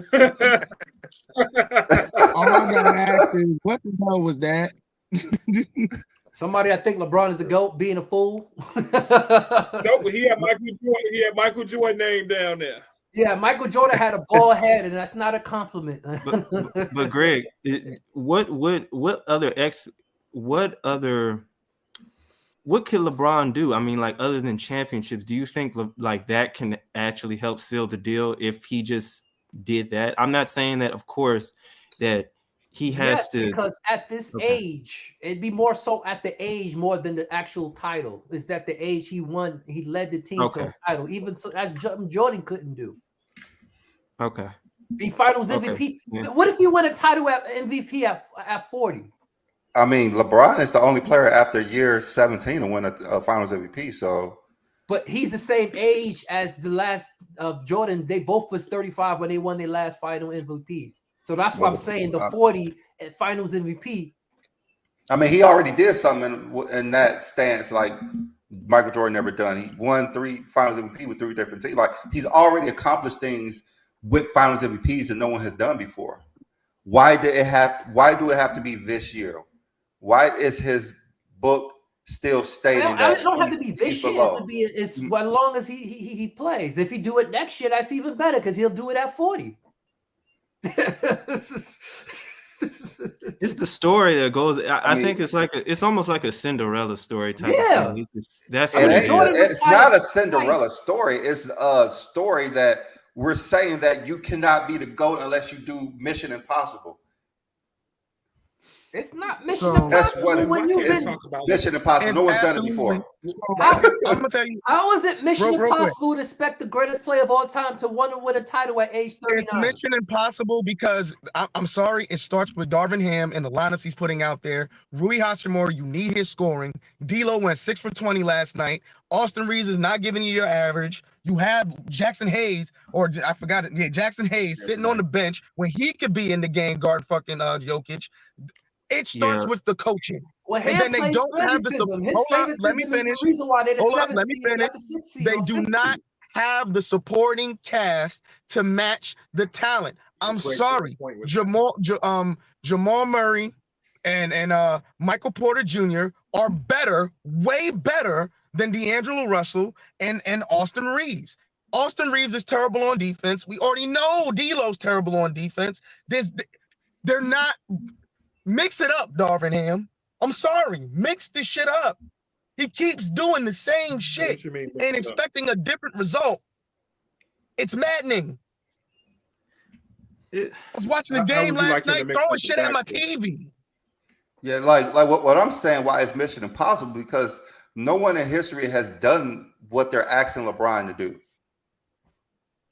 That's what I'm saying. And then when he does it, that makes him then that would change. But all the other stuff that he's done and no one has done before, we're just pushing that to the back because he has to do. Let's see if he can do this. Because all that stuff he's done. Let's see if he can do this. All that stuff he's done, I guarantee that wasn't something he was. He came in the NBA saying, "I'm gonna be the only player to have 40,000 points, 11,000 assists, or 11,000 rebounds." That's something that just happened because he played great for a long period of time. I guarantee you, this will be more. This being a final, leading a team to a championship and winning a finals MVP will be way more impressive. Because it's the storyline. I can understand what they're coming from with that.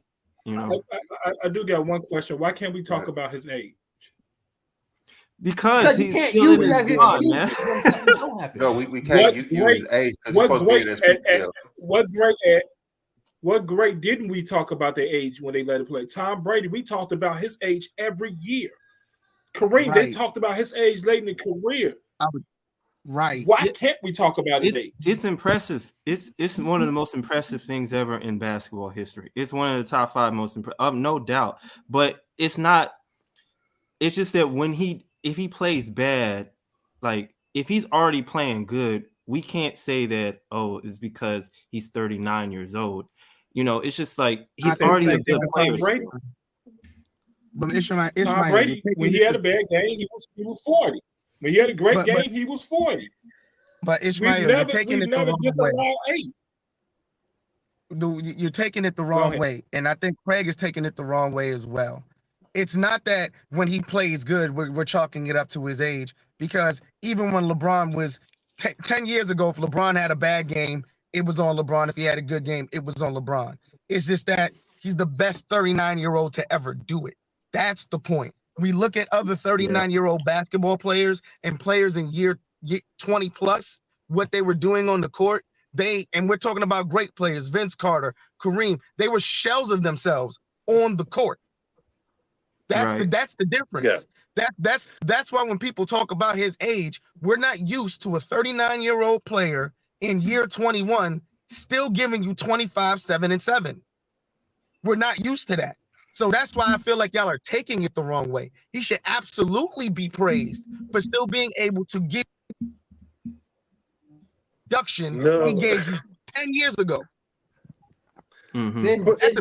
Then he should be praised for getting the same results that his production 10 years ago should be getting did. If y'all want to say it that way, his production. Yeah, he's the only player that's supposed to do that, though. That's what we're saying. No one else had to do that but LeBron James. Well, he just upped the ante then. Yeah, that's what they're saying. They keep upping the ante when he's doing things to keep saying that he could not be the GOAT. Yeah. Like, he accomplished something no one has never done before. Well, he didn't do this. He has to do this before he's a GOAT. But these are stuff that no one talked about. These are stuff like no one ever. This is like stuff that fans would talk about. That the media doesn't know. The media is the reason for it. The media is the one talking about this all the time. Yeah, it's the media. When LeBron James became the greatest scorer of all time, Jalen Rose said, we need to start talking about who made the most field goals of all time. Yeah. Like, this is what they do. They keep upping the ante all the time. At some point, like 30 is asking for the link. Oh, let me put it up. At some point, there needs to be like, I get it. Like, yeah, there was stuff about, but if you can just watch the game, like, it's impressive, like what they're doing. But at some point, it's cool to acknowledge their age and whatever, and in context. But if they're clearly performing at a level that is on par or great, on par with like the people who were best at the time, then just say like, okay, great. Age is just a number at some point. It's impressive, sure, but at some point they're just still doing it. I don't think I don't think that it should be expectations. I think that LeBron has proven that he's defying all the previous expectations or things about what a father time was, and like he's absolutely able to contribute to a championship team or squad if that happens. It's just that right now it's just but there's still who you're gonna face. What does your team competition do? One man isn't gonna solo an entire roster. And so, I mean, it's just like, can he contribute? Yes, absolutely. Is he? Absolutely. One of the 10 best players in the league, in my opinion, right now. Yeah, but those things I was saying is different. Can he contribute to a championship team? Yes. It's the Lakers right now with all the issues going on. Are they a championship team? They're so inconsistent. It's hard to really say about that. So I'm not gonna like say it's Jokic's time. He's gonna be a top 10 player after this because he's gonna win the Finals MVP. He already won the MVP this year. Well, I wouldn't say he's the top. Put him in the top 10 right now. I'm sorry, it's just way too early. Yeah, it's way too early to say Jokic is the top 10 player. Yeah, but for time, no. But my thing is this. My thing is this. Is he top 5 centers? Is he top 5 centers right now?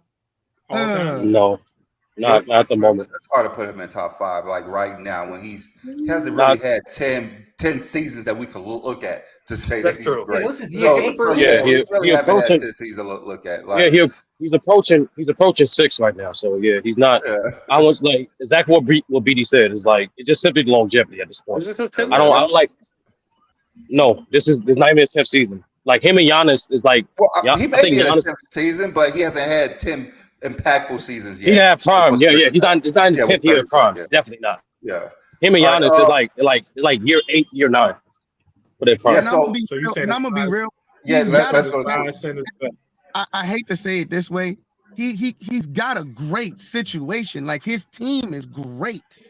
Like he's not really having to really struggle when you have a consistent point guard, you have a sniper with Michael Porter Jr., you have Aaron. I'm not saying Aaron Gordon's gonna do the greatest, but he plays his role. KCP, he has role players that are really elite. I'm sorry. So he's not in a tough situation like some of these other centers that had to carry teams. Like Shaq had to carry the Magic. Ewan had to carry the Magic. Morning had to carry. Whoa.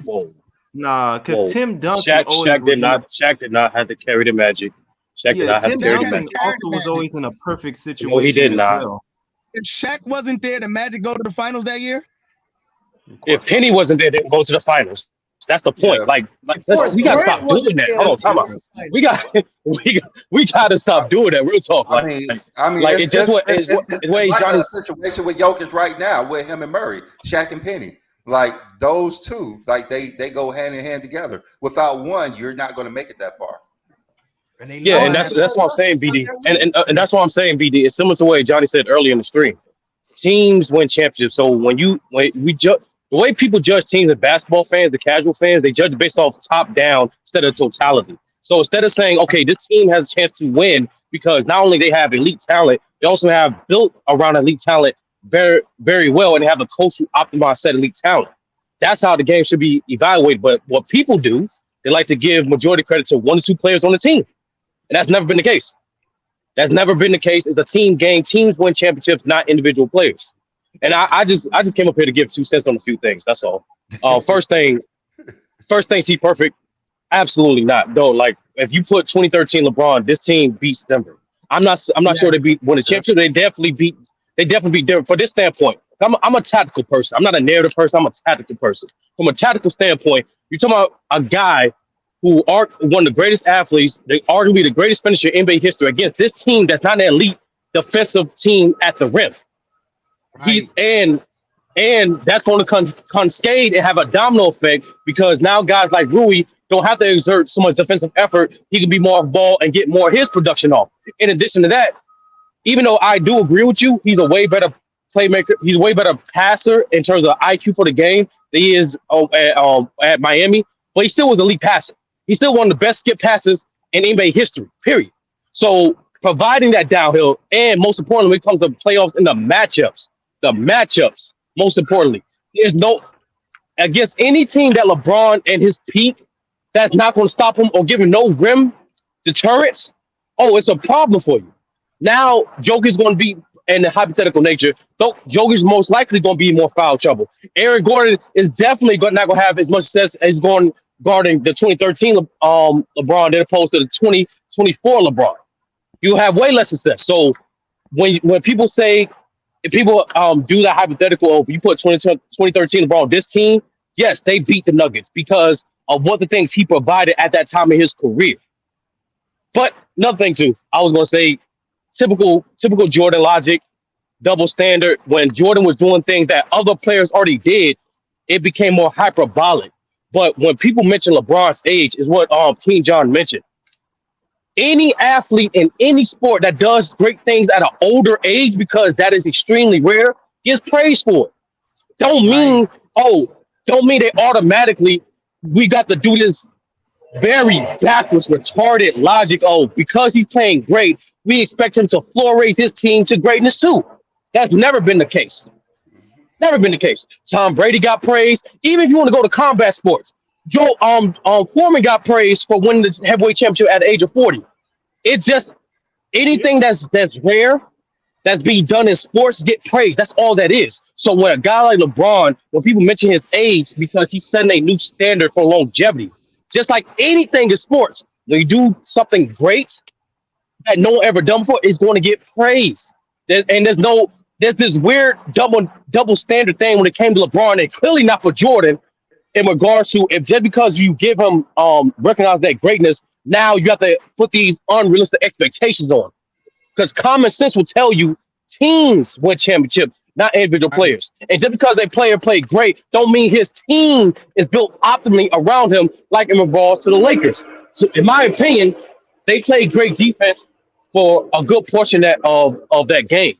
The problem is the key role players such as D'Lo, Reeves, and Rui wasn't proficient or efficient enough on the offensive end. That's why they lost that game. Exactly. Well, my bad. You for need expecting a team Rui that made the So I just want to lay my plane, Craig. I just want to lay my plane with this. I don't want to lay my plane with this. So, in general, yes, it's like this is going to be a clear shot, Craig. I'm not going to cap.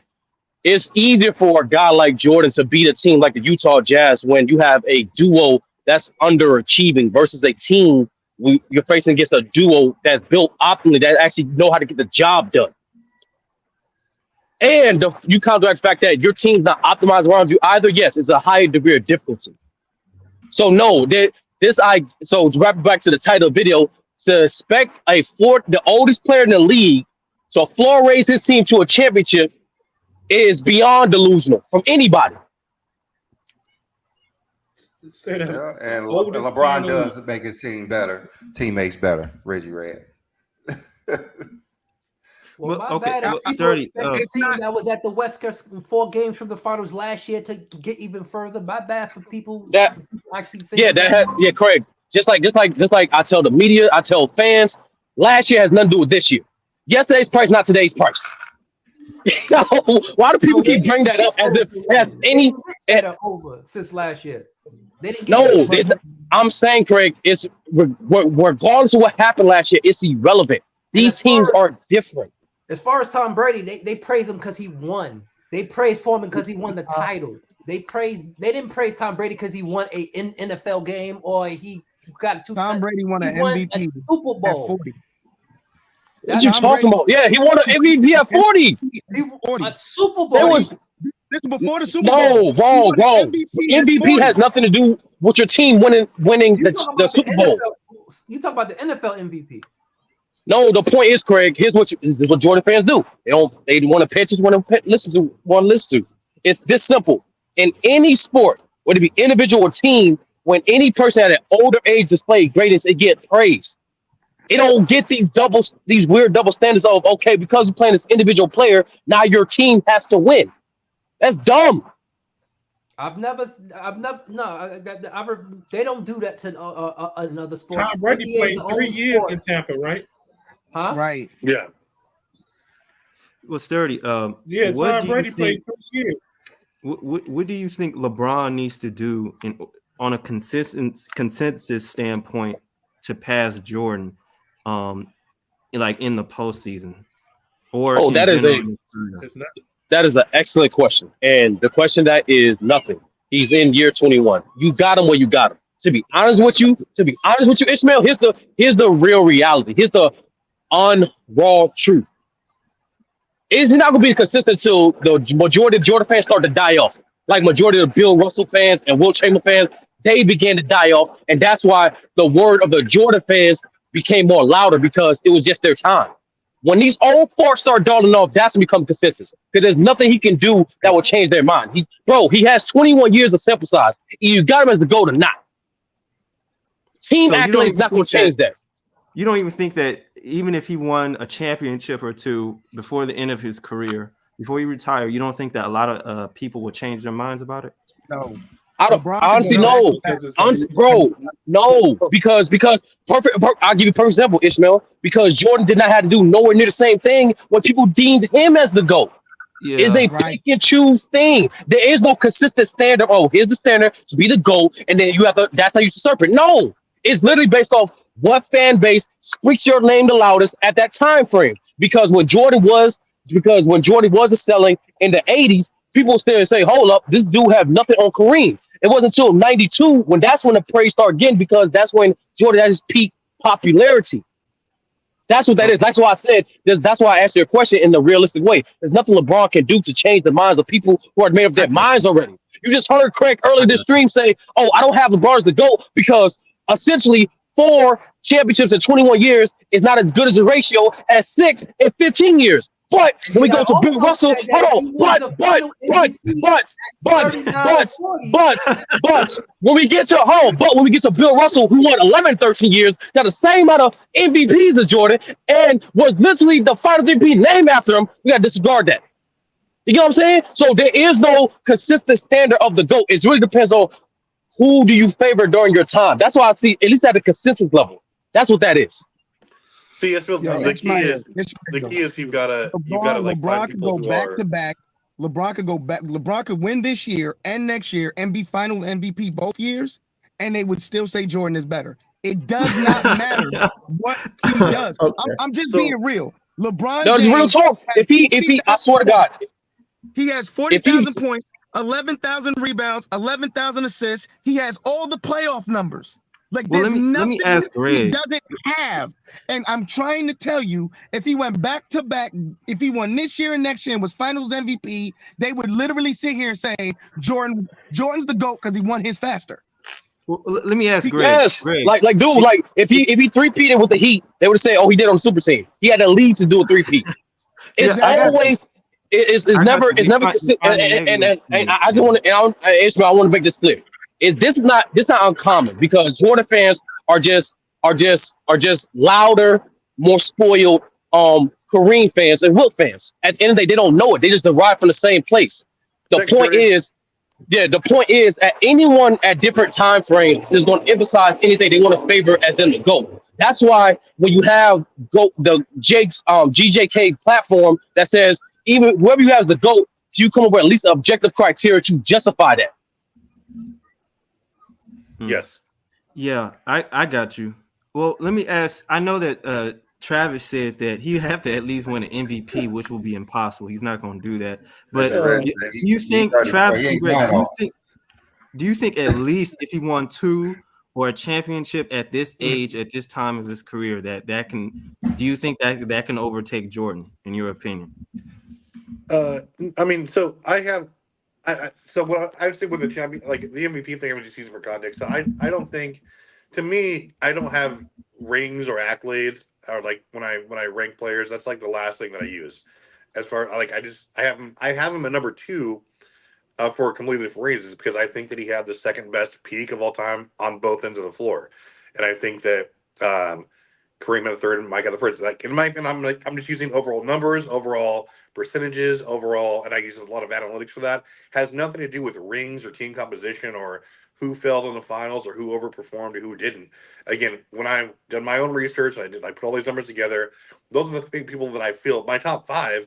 Again, doesn't have the like the most decorative player of all time in it, or the person who has like the most. Sounds like no. Yeah, no, he's not going to pass Mike in my eyes because he's not going to be as dominant as a peak that he was for the 10 years that I have him again as the top 5 player of all time. I got you. Hey, Travis, let me ask you a question. When you're saying that Michael Jordan had the greatest peak offensively and defensively, how can you justify that over Wilt Chamberlain?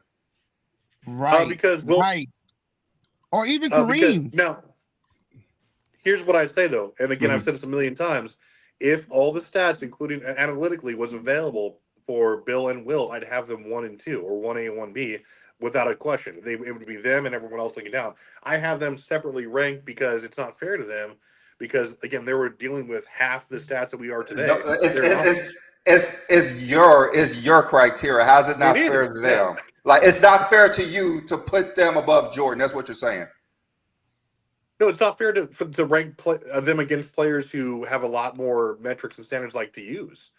But you know the game. You don't have to use advanced stats to know that those two. Well, Wilt Chamberlain, Bill and Will had a better offensively and defensively season than Michael Jordan has ever had. Here's the thing about Will Chamberlain offensively, in my opinion.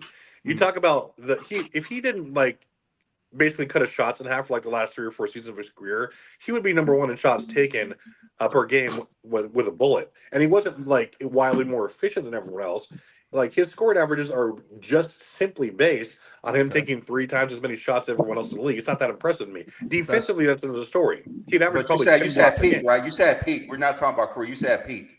So no, even his peak is not as impressive to me scoring wise because he was just doing it from a I'm huge and a dominant perspective. But again, he was taking at his peak, he was taking between like 25 and like 35 shots a game. I mean, like that's not it's cool. You could score at a 50% clip, but is it better than someone who's giving you 28 points per game on 60% shooting? They're taking 19 shots a game. No, to me, the best scorers do it more efficiently on lower volume. And again, was he a great defensive player? Absolutely. He'd probably average a But the quad league double back then almost. was, Like, but hold on, Travis. Back then, the league wasn't wildly efficient. So for his time, he was wildly efficient. yeah, but Like he was also like one of the biggest players in the league. Like he didn't have like as hey, much. we can't knock his size. That's what God gave him. No, I'm not knocking him. I'm just saying, like he's not his offensive output isn't as impressive as people want to make it seem. Like But what hold part on, of it is Travis, we have people today talking about if Jordan played in today's era, he would average 50. that's Wilt not did true. that though. so for Well, you on know 37 for, shots a game. for Will Chamberlain, when you're saying he was at his peak, we're probably saying when he averaged 40 points per game for those 6 seasons, he shot over 50%, averaged 25 rebounds. We know he probably averaged over 10 blocks. So Yeah. so if you're saying that Michael Jordan is number one because of the offensive defense, how can you disregard Wilt Chamberlain? That's what I'm saying. Oh, You're I'm not saying because he disregarding shot him. too many times. I'm saying that the players that I have ranked have access to every stat, every analytic, and like I said, if I have no doubt that if those things were available for Wilt and Bill, they would blow it away. So you're But they're saying not. Wilt should be number one. That's what you're saying. Yeah, I mean, Okay, hypothetically, he's okay. number one. That's all I want to say. You're saying Wilt should be number one and not Jordan. Okay, that's all. That's all I'm saying. Like your criteria is saying Wilt Chamberlain is the greatest of all time. Let's go with that. Yes. That's what you're saying. Can I That's ask? what you're saying, No, hold on. Can I ask Travis a fair question? let's say Can I ask Travis a fair question? Go ahead. So Travis, why don't you have a criteria that's more, how can I put it, more quotable for all eras? Like we understand, obviously, some of the stats didn't exist during the era. Just why don't you just go off the stats that did exist, and then just use those stats that existed from then and continue it on, and obviously have the film and the other stuff like that. I mean, to a degree, I do. It's just that I think that it's a little bit more comprehensive the way I have it set up right now, and really the only two players, in my opinion, that would come out of that era that would undoubtedly be as dominant as other people on the list are those two players. And I mean, you No, can use just and the reason I'm saying that, Travis, because not just Bill and Will, it's also a lot of guys in the '70s. You know what I mean? Like sure. Kareem, like the Yeah, first Kareem's year, number three on my the first list. 4 years, the first 4 years they started tracking blocks. Kareem led the league like 4 consecutive years, and he was getting like anywhere from 3.5 to 4.5. So it was like that's what I'm saying. It's just more so like just at least go off the at least like I'll say that's the closest to be objective. Like use the stats available throughout all time, than Well, I opposed mean, I to have just some Kareem. of the. Yeah, I agree. I have Kareem as number three. Like he's and exactly for that reason is because the only stats that weren't available for like Kareem were like you said, like blocks for like half a season, like I think like win shares for like 3. But other than that, he can match up pretty well across the board. And yeah, he has arguably a top 3. You can interchange him, like his peak and prime, especially defensively. That's why I think that he can't be any lower than 3 in my opinion. But again, Travis, I'm just be honest with you, and no, I don't know if someone told you this, but like Kareem is not the GOAT because he's Muslim. I'm gonna be real with you. He's Muslim and he disliked the media. He's not the GOAT to most people because he's Muslim and he disliked the media. A lot of people don't take into account how much impact the media does in terms of reminding the masses of your legacy as a player. and The on the media is same, the number one medium for championing a person's legacy. So if you're a guy like Kareem, whose resume is undeniable from all that's another thing too. I never heard anything like this in the sport. This guy on one hand has the greatest basketball resume, period, unquestioned, right, at all levels, but he's not the GOAT because of what we perceive his career to be at the NBA. yeah. And Brandon, I'll just say this, and then I gotta hop off for today. Okay. But like your story's 100% right. There's a lot of camps out there, and like Jordan fans, LeBron, like who don't really look at, like you said, they look at things that aren't really basketball related things, or like they're just narratives. Like, oh, this guy, like you said, oh, he was Muslim, or the media hated him, and they don't look at the nuance of the game. They don't look at stats. They don't look at context. They don't look at dominance. They just look at things like, oh, how many rings they have, or things that aren't really a great way of measuring a player. And like, it's very rare that you come across people who can look beyond that and are objective, or they just say like bad takes about like you said, like things that have nothing to do with a player or like how good they were, and it's not basketball. So when you can get past that and you can actually do a fair and unbalanced ranking, things like, you know, what his religion was, or like, you know, what area he was in, that shouldn't matter at all. Like, you just have to be objective and just like know the game, and you research instead of just like judging players based on, you know, like what they have no control over, or just things that don't even matter. That's what's so frustrating when you're trying to talk to somebody and they just keep spitting out like this ESPN drivel at you. And like they just use these players as their search bar instead of actually doing research and doing the game. That's why pretty much all you guys are the GOATs, and I enjoy talking to you guys. So on that, I will dip out and say hi to Wayne, one of my favorites here. Looking good, man. All right. All right, Trav. We'll see you next week. All right, give a good one. All right. Hey, B. Lee, I All got right. a question. Yep. What lineup should the Lakers run for game 2 to be more effective? Because I think them not having the production from Rui is hurting them.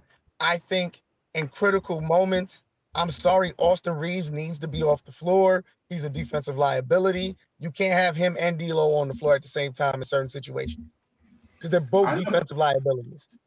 I know when they beat them, you know, they had Dwight, which is, you know, one of the greatest defenders of all time. And in that game 4, last year when they were at their closest, they had Tristan Thompson on Jokic.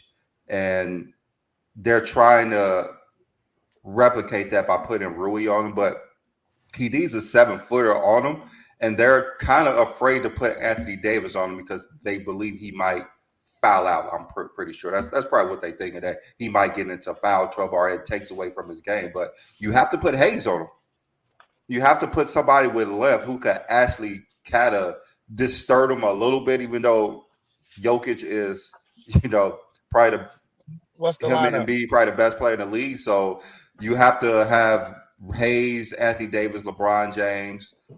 You have to put D'Lo and Reeves in there, but Gabe Vincent have to play more. Gabe Vincent have to play more. I feel like Reeves should come off the bench. My starting 5 would be Hayes, Anthony Davis, Rui, LeBron, D'Lo. No, you keep the same starting 5. Yeah, like, you have to keep the same. You have to. Your problem with that, you keep the same. The reason why you keep the same starting 5. No, I'm saying the reason why you keep the same starting 5 because if you guys watch that, especially the first half, the first quarter, the jobs of the Lakers were doing good. They were delaying a lot of the Nuggets offensive action, but multiple ways. One, they didn't allow nothing for Joker to get easy, whether it be fronting him in the post, wedging him on the edge, bumping him on the roll. Everything that Joker had to get just in position wise, he had to work for. So that in order to do so, especially with a guy like that elite passer, you need a little more mobility, especially if you don't have a guy like Vando, not at your discretion for the series. So the starting lineup wasn't a problem. It was just during stretches of the game, like I forgot who alluded to earlier in the stream. That sort of thing. Like when KCP had that stretch, the Lakers couldn't match that production, in particular the role players. This series, in my opinion, is going to come down to role players. LeBron and AD is going to match the production of Joker and Murray, as we saw for game 1. But what was the difference was the role players hit down key shot. They went on stretches. Literally, the starting 5 of the Denver Nuggets, I believe all of them had at least 12 points. And 2 of those guys had more than, and at least 4 of those guys had more than 15 points. Like, it was this, yeah. I feel like if you move either D'Lo or Reeves to the bench, especially more in particular Reeves, you let him come in with that second unit. He can give you production off the bench because Denver's bench killed the Lakers bench. You got nothing But from the bench. they already tried that before with Reeves, and he just wasn't as productive. He's more productive in the starting lineup.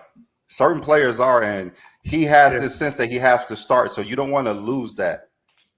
Yeah, he just has to play better. Yeah, like it's hard. It's hard, but It's too you late have to to start him. It's too late to change the starting lineup. What the issue is that what comes off the bench and when AD is out. The problem is that the Lakers are one of the are a terrible offensive rebounding team. They allow a lot of other teams offensive rebound the ball, and it's just so stupid. They keep playing small ball and put that's LeBron terrible. or Rui as center, LeBron played and then they center have to last guard night, all bro. these big men. It's the dumbest thing It, ever. it was Instead they you put have it was or some LeBron, other big. Tayshaun Prince, Gabe Vincent, Reeves, and D'Lo. I'm like, did this fool really just That's put out crazy. a four guard lineup? Like, Yeah, how? small ball lineup with no shooters. Yeah, should be that's no- Well, Prince the shooter. That's No, about no, all. no, no, no. Not I'm saying like all four, at least three of those guys can shoot. But the point is, you have that exactly was the point. Offensive rebound, especially, was killing them. Like when they're they, not the Warriors and they're playing small ball. It's like, what the hell are Right. you doing, man? Like, there should be no point in the I don't know game. how LeBron Darvin James Ham is the got that center. coaching job.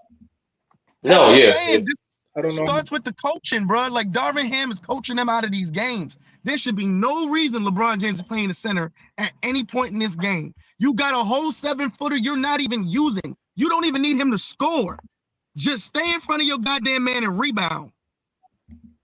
Nah, I will say this though. When you play guys like Gabe Vincent and Hayes, those guys draw a lot of fouls. Like not draw a lot of fouls, they cause a lot of fouls a lot. And that's the thing that affects their minutes. So I would say if I was Darvin Ham, I would definitely never do that again. I would put out Braun at the 4, Rui at the 3. No, Braun at the 4, Rui at the 3, and Hayes at the 5, and then any guard combination that goes by field for that game. At least for that stretch. Because during that stretch, that's when the game really got away from him. It was during that stretch when he had that lineup out of it. Yeah, when it had small ball and it was just they had so many offensive rebounds that was going on, and then like second chance points, and another thing is that LeBron, it wasn't a lot of people talk about his turnovers, but it wasn't even like he was just willingly giving the ball away. I don't know if anybody was paying Half of them attention. was because of the teammates. Yeah, Yeah. exactly. They were half was fumbling because the of the teammates. passes a Yeah. lot. They like All they- turnovers not the same.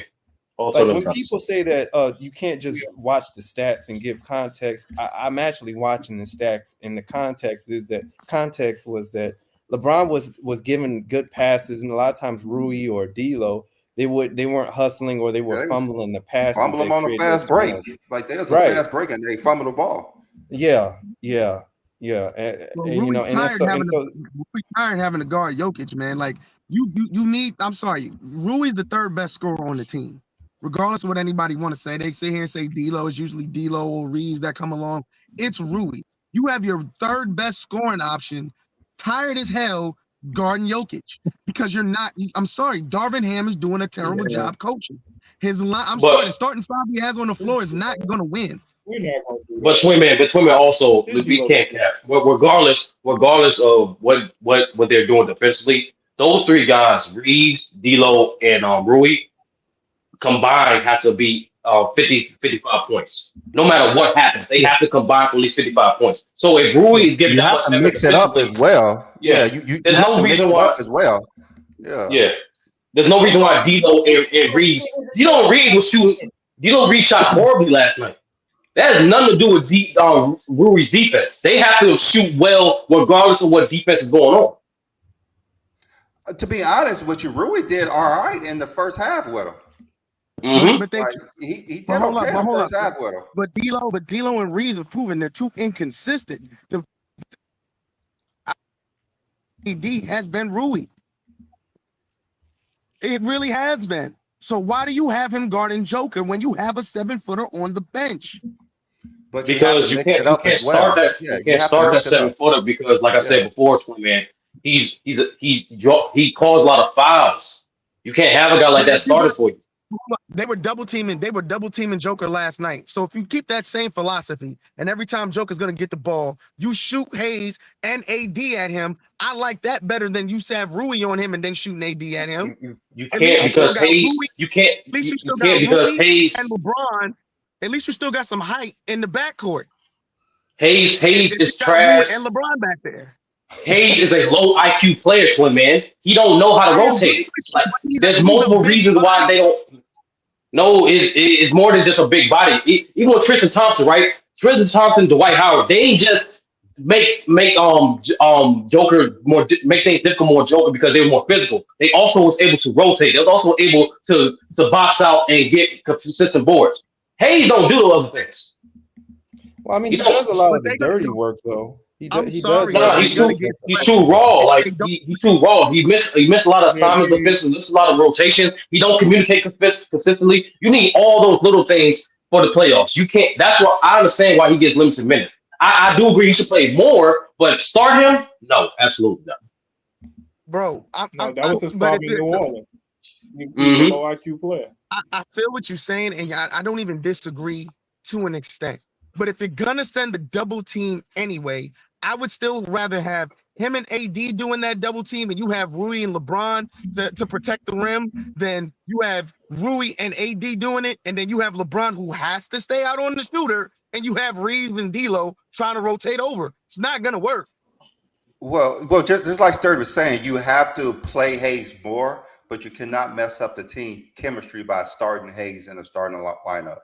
Like But at this point, you cannot mess up the team But B chemistry Lee, by starting them. Mhm. we're seeing D'Lo and Rui shrink, Yeah, they and have to it's step only up. the first round, and they shrinking Yeah, under the lights. they have to step up. Like if they don't step up, they're Only not one going to game. win. Yeah, they have to They're step not up going to win. regardless. Yeah, they have to It's step only up. one game. Listen, And it's then all smoke and mirrors, you know. For a couple of D'Lo years has now, it's all game. smoke and Yeah, mirrors. yeah, I understand where Twin Man's coming from because last year Reeves played terribly, averaged like 4 points a game, and we saw like 6 for 20 this game. So he said like they have to do better, but they just have to do better. You cannot mess up the team chemistry because this is what got them there. This But, is Yeah. what From the got hold time on, they got their I chip, hear what you're saying. But if you're trying to get to the championship, you as a player have to be willing to sacrifice. If you know I ain't got the hot hand, give somebody on the bench a run. Put Gabe Vincent in there instead of playing him 10 minutes, give him a few extra minutes to see if That's he can get it true. going. That's true. Like that's completely true. But you cannot mess up the starting lineup just because of one game. That's what we're saying. Like he has to do better with his rotation. He sees that someone is not performing. Put in someone else. Yes, he needs to do that. But I think they're going to have to continue to start Rui and put him on Jokic the first couple of minutes of the game before Hayes get in the game. I mean, do you But want to they're put playing Hayes in the too game with the small. Lakers lead or Denver lead? When the Lakers are up, that's what you Yeah, want. You like want who would you simply put put, in? Yeah. simply I put, say when simply put. AD leaves. If Yeah, the no, Lakers is always down, then he can't yeah, play. when simply put, when AD leaves the court, Hayes need to come in. That's how simple it has Yeah, to be. that's what I'm saying. That's You simple. know, all right, be safe. Because no matter what, AD's going to play a minimum from anywhere from 36 to 40 minutes. Like that's All right, so. let's get on Wayne in here. He's been waiting Yeah, I was just to about say to say that. something. Yeah, Yeah, let's he's get been Wayne waiting. in here. Go ahead, Yeah, man. Wayne. Thanks for that, B. Let me just touch on something earlier I spoke about quickly. 12-year-old Bron on the Lakers right now is they're going to the finals. They're going to be the number one team in the West. That's the first thing. But touching on what you guys talking about now, from the time they started disregarding centers on the Lakers after they won the chip, I knew they were toast. And the fact that they didn't get any centers at the trade deadline is a waste of time. It's all smoke and mirrors. For the simple reason that I think on Lakers Nation they were saying that this season they're trying to get back on defense, so they're not prioritizing offensive rebounding. That's when they try to play AD as a center alone. That's not going to make sense. You have to have people like a 2-center rotation against people like Jokic, against Giannis, against Embiid when that time right. comes, and that's when they won the chip. And right now, is a lot of smoke and mirrors because they want AD to block out and the guards to come down and rebound. How the guards can rebound against Aaron Gordon? Impossible. So when the guards come down to try to get a rebound after AD blocks out, how they can't rotate to the Denver 3-point shooters. They're picking their poison. How you want to die? You want to chop off my left hand or my right hand? They are toast. They're not winning anything this year. They don't get any rebounds. They don't get any rebounds. You look at every time a lot of the times they won games and they had the rebounding edge. There's a ton of offensive rebounds they had. That's how you win. That's how you win a lot of games. All the mistakes, all the turnovers and everything. If you watch the championship season, They're one of the best defensive teams. You couldn't really get an offensive rebound against them, and they out-rebounded you on the offensive end. There's Right. extra opportunities. They had They're McGee, depending on AD, on an injured player, AD off injured, to carry them through. It's not going to work. There's this last point. When they tried to get a whole bundle of wings a couple of years ago because the league was changing and they now finally got the wings, is outdated. They are toast. They are not going to win anything. You know, they're trying to. They're not shooting a lot of threes, but they still shoot too many with their personnel. So No. that's one of the reasons why they don't want to have a 2-center lineup, because they want to spread the floor, but they don't have a team to spread the floor. That's true. Listen, the way you get extra points is very simple: free throws and 3-point shots. Okay, so if the opposing teams gets 50 or let's 30 3-point shots and free throws combined, and you get 30, you cancel out everything else. The difference is where you're shooting a high percentage with the twos. Rui is a good one of the best shooters on the team. He should be getting a lot more shots than he has. And I kept saying this for the last 2 years. Bron has to be a Bosch Love player right now. He has to push those guys forward and let them take the offensive reins. He is the pressure release or the sponge that can soak up anything. He's supposed to be averaging a triple-double right now. He can get 18 to 20 points in his sleep and provide everything else and let the younger guys and the more offensive guys get the points. And I'm telling you, he cannot. If he continues to average 25 points a game, he's not winning anything.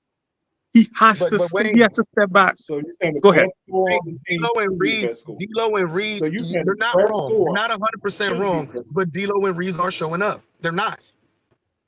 I kind of disagree with you on there.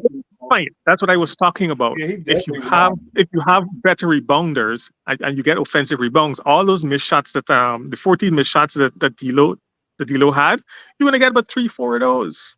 But they have nobody to get offensive rebounds, and they get killed. Yeah, I agree with you on that, but I kind of disagree. Yeah, I kind of disagree on the part that. I kind of disagree on the part LeBron need to not score 25, because he was emphasizing for D'Lo to shoot in that game, and D'Lo shot himself into a terrible efficiency, especially in 3-point range. And so when that happens, you know, people are talking about LeBron barely even attempted a shot in the second half or the fourth quarter. And so at that point, it just seems like, in my opinion, LeBron should just try to take over on the offense when your guys are not able to score and put up good numbers. I think that he should just be able to take good shots from that. Start scoring more at that point. And the way he gets his points is by being efficient. So you can't really help not being efficient, because he averaged 54 on 40 shooting splits, right? That's not a problem. Yeah. But my point still remains is that the team follows him. They subconsciously line up behind him because they still want to make sure that he gets his numbers and he's still great. And that's the politics of the NBA. It's entertainment still. You got to keep those skyboxes filled. At the same time, it's hampering them all the time. You see it. From the moment they started running away from the center position, Dwight was a minimum vet contract. Get rid of him. I mean, everyone's been saying they need to get Dwight. Like, they've been saying this for 2 years. But they had the best offensive rebounder in the NBA for the past decade, Andre Drummond. He actually averaged 12 and 10 with them. You don't even want him to play more than 20 minutes max. You tell me he couldn't get Hayes minutes in there, 15 to 16 minutes, and at least slow down Jokic a little bit and get some offensive rebounds, which he's best at. Right, I agree with you. Him out, let him go for nothing. Well, what was also hurting him is that Christian Woods is out. Like, that was someone. That's a long body. That's no commercial too, because I've said for a couple of years now, I don't want to see any centers going to the Lakers, because it's the cemetery for centers. Even if you have a good center, even if you play them in 50 minutes, you got to utilize them, max them out in 50 minutes, go to the bench. Bring them on again, max them out another 70 minutes, go to the bench. But it doesn't happen like that because of the politics. The powers that be do not want to know that, what should I say, Andre Drummond was the star of the team, or he was the difference in the winning of a series or something like that. They don't want that to happen. And I'll give you this. I'll go as far back as 1998, which I think Jalen Rose and Larry Bird had a Larry Bird situation too when they were playing the Chicago Bulls. Jalen Rose hits 2 shots in a row in Game 7. Larry Bird takes him out. Why? Because he wanted the vets to take them home to the finals. And then he admitted later, after the series was finished, on the plane, that, listen, Jalen, I made a mistake. And that's the politics of the game. My thing is, you want the seats filled, win the chip. And since they're running away from since they're running away from the center position and they're having less rebounds, they're toast. They're not winning anything. How did they win the championship? I'll go point for point with anybody on these issues. How did they win the championship in 2020? Big men that shoot now, so that's going to be the new thing: is getting a big man that can shoot. It doesn't make a difference because they don't utilize them. Their best bet was trying to get Miles Turner from Indiana. They was trying to get him. The Pacers would not trade him to the Lakers. The Pacers would not trade him to the Lakers. Miles Turner's shooting splits, and he was like 40% across the board from 0 to 3, 3 to 10, 10 to 16, 16 to minus 3-point line. And he was shooting about 35% from the 3-point line. So he's good to go. But the problem is any good center that comes to the Lakers that takes away from AD and Bron, that's it for them. They don't play them as they should. You can't even give me that example. You can't even give me that example. You can't even make up that example of what you're talking about. Because Indiana wanted 2 first-round picks for Miles Turner. 2. I don't care. They wanted 2 first-round picks. You ain't getting 2 first-round picks. Would you give up 2 first-round picks for a chip? There's no guarantee they'll win a chip with them. No guarantee. Exactly. Definitely, without a proper center, without another center to defend the rim, they are toast. All-star players for they want a all-star package for Miles Turner. Yeah, Miles Turner comes off the bench. They're toast. Listen, you're playing the percentages. First-round picks for probably like an Embiid or a Giannis. You don't give up 2 first-round picks for Miles Turner. But his example, listen, we are how we are, and that's why they suffer. That's why I said it's all smoke and mirrors. Because whoever's making the decisions there, not making good decisions. Sometimes you have to overpay if you want a better chance at winning a chip. And that's why they get killed on the offensive rebounds. And if they don't shoot well, and that's a 50-50 split there, they can still get killed anyway. I would have pulled that. I would have pulled that. I'm the person now right now. Tell me the last team that overpaid to win a chip. Wait, I didn't get you. What's the last team that overpaid to win a chip? I can't remember offhand. I kid you not. You're gonna go years. Everyone who overpays lose. So, like, I understand what Wayne is saying, that I've been saying this for years. They need Dwight Howard on the team, and Dwight Howard had to go. Like, I don't understand the thing with Dwight Howard, why they don't want to sign him. I know why I want Dwight Howard. I know that. Why don't do that? We don't do that today. That shouldn't be the reason.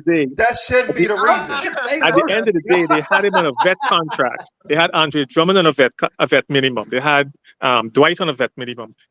Dwight went to Philadelphia for less than the vet minimum. I mean, you need someone like Dwight Howard to guard. Like, it's really for Jokic. Last year they could have won a title if they didn't play the Nuggets. Like, that's the only team. It's Dwight Howard, but there's no one as smart as Dwight Howard defensively. They had right. JaVale McGee. What's his? JaVale McGee. Jokic misuse him all the time. Like, Hayes is going to get misused by Jokic as well. Like, they need someone smart like Dwight Howard to keep him to 25, 8, and 8. But there's no player specific series players, right? Yeah, there's no player to do that. Billy, they're sending the double team anyway. They're sending the double team anyway. Jokic can look, or he's able to still see the floor over Rui. So if you send AD and Hayes at him, someone closer comparable to his height, that could be somewhat more effective because at least you got two big bodies on him, or just leave Hayes on the island. I'm sorry. Leave him on the island. He has 6 fouls to give. You have to make Jokic a score. There's just so many complications, That's what man. I Like, said. there's You gotta nothing make you can Jokic go a with. scorer. There's no way you can find an easier way. I think y'all making it more You're difficult toast than it both really is. ways. Yeah, there's just so much. I just don't think It's they should play Jokic. small ball. There's no way they could stop Jokic at this moment. There's no way they could stop Murray. Those two players, they cannot stop. What do the other teams have to be able to stop the Denver Nuggets? They don't. They can't. They haven't stopped them. That's the problem. The only team that stopped them was the Lakers in 2020.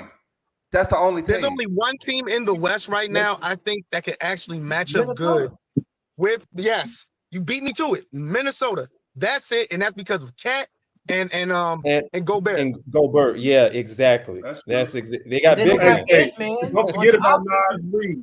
No, I'm just talking about that big man position. You have two big men that can really match up on Jokic and make him work. Yeah. And Cat can lead him out to the 3-point line, so he won't be clogging up the paint. Nas Reed can do the same thing. Yeah, like Minnesota has a team as well, so.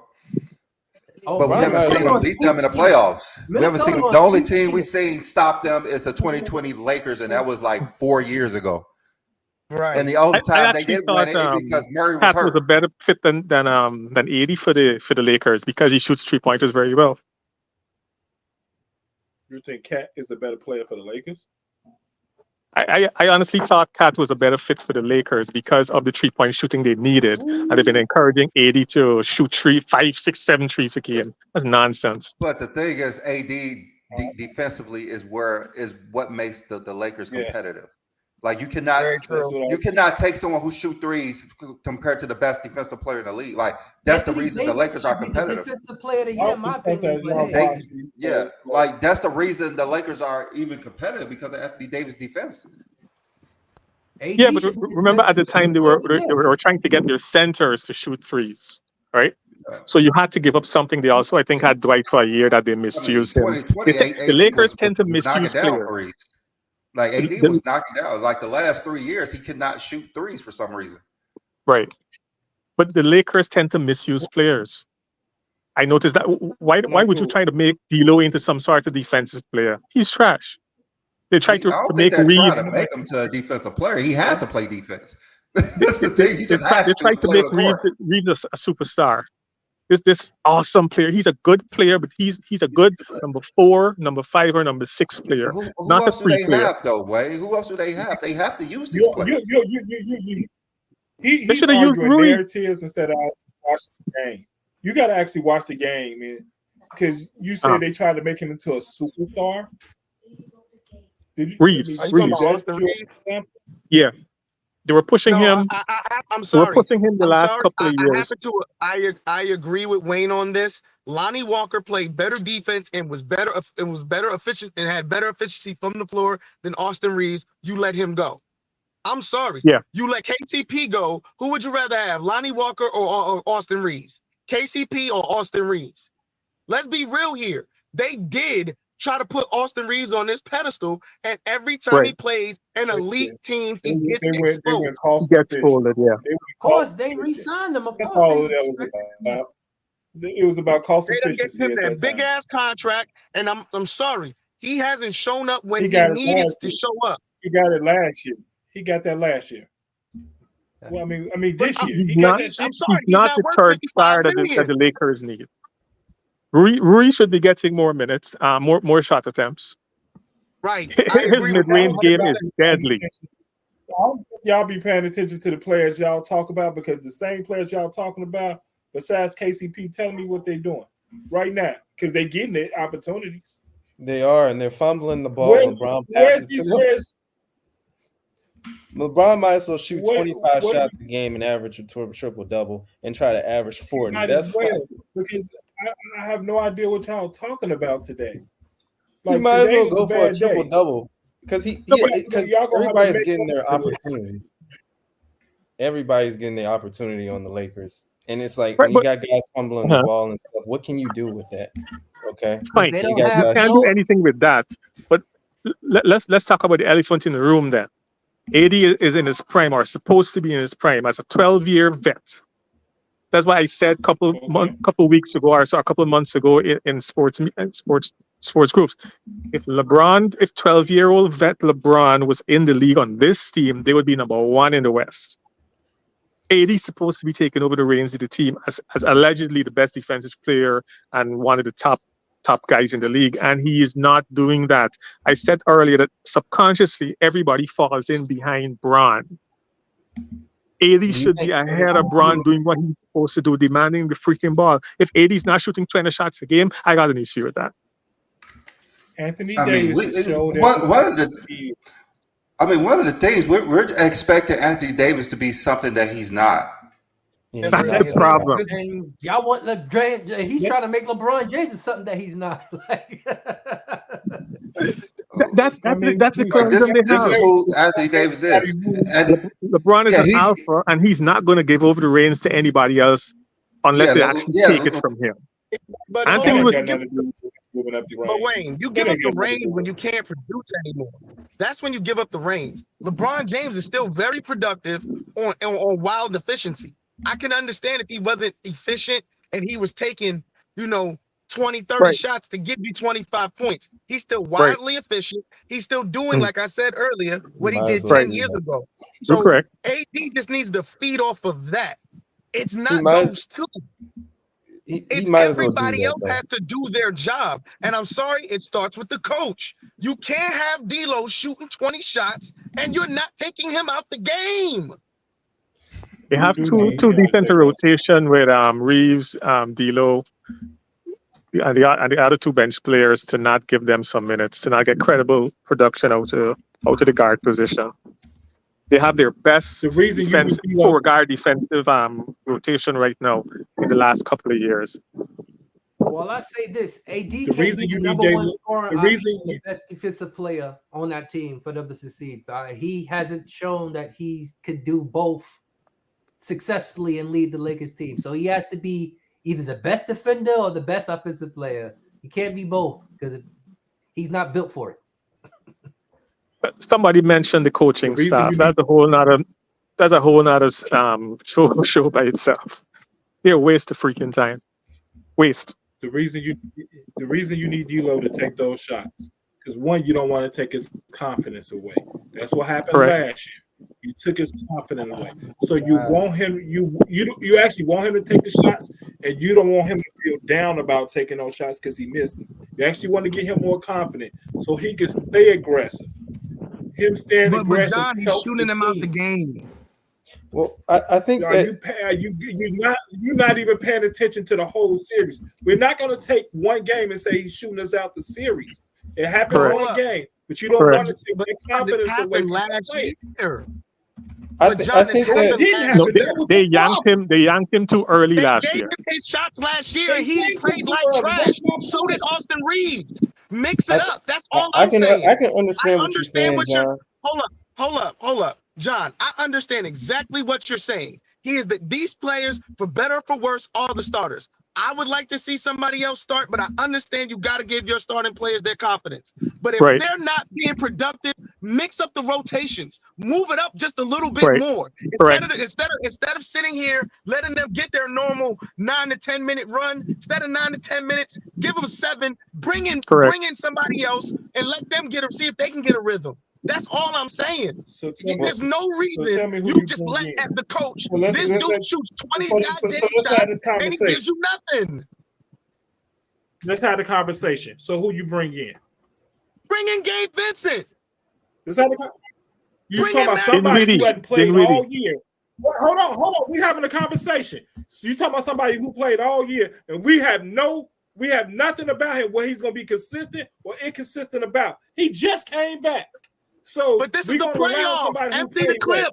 2 weeks. That's why you got to play Dinwiddie as well. I think that Gabe Vincent ain't played all year. I think that maybe he should have placed his shots in the mid range instead of the 3-point line continuously. I thought that he was doing pretty decent like in the first quarter when selecting his shots more around the paint or like his layups like D'Lo, or where he was shooting like just below the free throw line. Like maybe he should, because D'Lo's a skilled scorer. He's just not a guy that could just shoot threes. I think that when he's in a funk for the 3-point shooting, he should probably place his shots in the mid range more than just typical 1 for 9 for 3-pointers. So he shoots roughly evenly between the basket and the 3-point line, beneath the 3-point line. So he's good. He can take shots. He can hit shots, yes. But he's the type of player that has to be the lead person in getting the offense started out. When crunch time hits, they still got to be willing to give him that opportunity, right? But too often, as what happens when you have stars, you tend to go back to your stars as soon as adversity hits. So even though he shot 6 for 20, he doesn't normally take 20 shots. Let's be real. Somewhere around 15, 16. If he's hot, he's going to take a little bit more. The thing is, from the time you see him not hitting his shots, you got to insert somebody. Dinwiddie is a legit starter. He can hit shots. Right? He said game winners before. He's run a team before, 20-7 in New Jersey. You got to give him some quality minutes there too. And Gabe is also rounding into form. He had like about 9 points on 50% shooting a couple games ago. So he's rounding into form. And just like Byron Russell got his break when somebody was messing up on the Jazz and he was the 12th guy on the bench, he came in and got the starting position. Listen, I don't care. Let the guy who is playing get some minutes. Who's playing well, get some minutes. We just make up narratives to make it sound good. And it doesn't even, I mean, Gabe Vincent really just came back. He literally just came back. And he's been getting 14 minutes a game. He's been getting 14 minutes a game, and he's slowly but surely rounding in. You're not asking him to do too much. Very inconsistent. Gabe Vincent's been very inconsistent because he hasn't played all year. So is D'Lo and Reeves, though. So what happened to Dinwiddie? They gave us games too. They gave us games too. So we push aside the things they've done for us. But we're talking about what happened. We're talking about the playoffs, though. Let's talk about the playoffs, though. In the playoffs last year, D'Lo and Reeves were very inconsistent. Rui Hachimura was the third best player on that team. Am I lying? Right.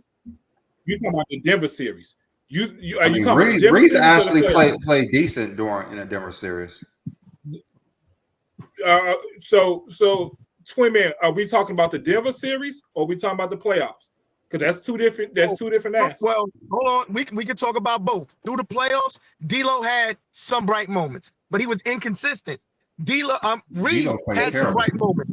Inconsistent. But when they ran into Denver, they were just inconsistent. Reeves was consistent. And it was Reeves. Reeves played terrible. Hey, I'm not saying give Vincent 25 minutes a game, Don't get me wrong. I used to coach, brother. I know what I'm talking about. If as you get a little better, you ramp up the minutes by 1 or 2, and you see what he can give. You just want a stopgap measure for your starter. That's what you want. And you have Dinwiddie as well. You just want a stopgap measure for the starter. But you're not even. It's still 96 minutes. And your answer is wrong. Your answer is even wrong because we all know who will be coming off the bench, and it wouldn't be neither one of them if he was healthy. He'd be Vanderbilt. That's who would be playing, and he can't score. I know.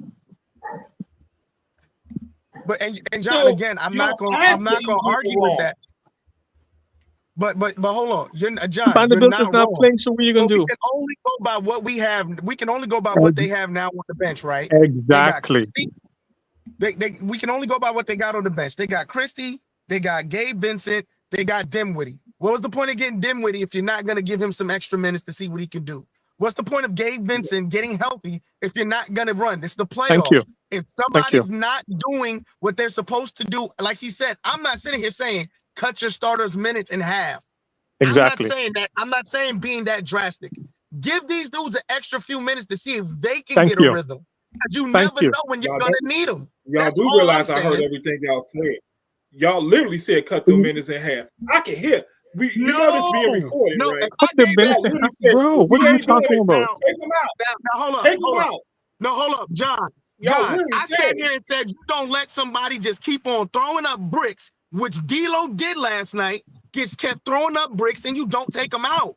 That's all I meant. He was throwing up bricks most of the night. Give somebody else some run and see if they can get some rhythm. But no, let me be very specific. I am not sitting here saying take majority of their minutes away. Give these dudes some extra minutes though to get a rhythm. That's all. Like I said, all you want is a stopgap measure if you start and not producing. That's all I'm saying. What are we basing this off of? Because just so we could be clear, Dinwiddie's had his worst shooting season what year? This year. So this year. What are we talking about again? Again, I'm just asking what was the point in bringing him over if you're not gonna give him some run? They're gonna get some run.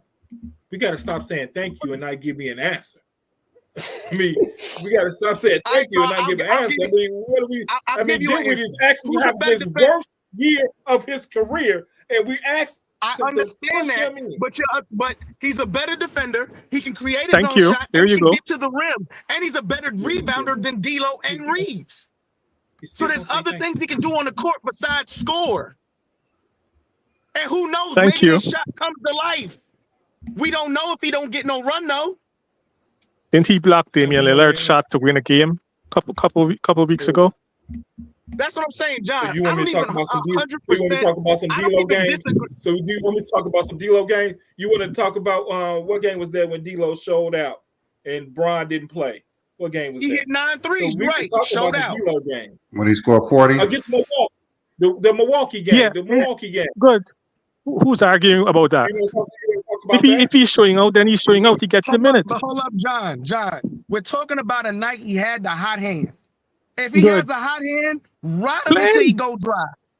I'm not disagreeing with you. I'm just sitting here saying if you've seen he has a tough night, there should be a way that you don't kill his confidence, but at the same time, you're not gonna let him shoot you out the game. Because there was times he just took bad shots.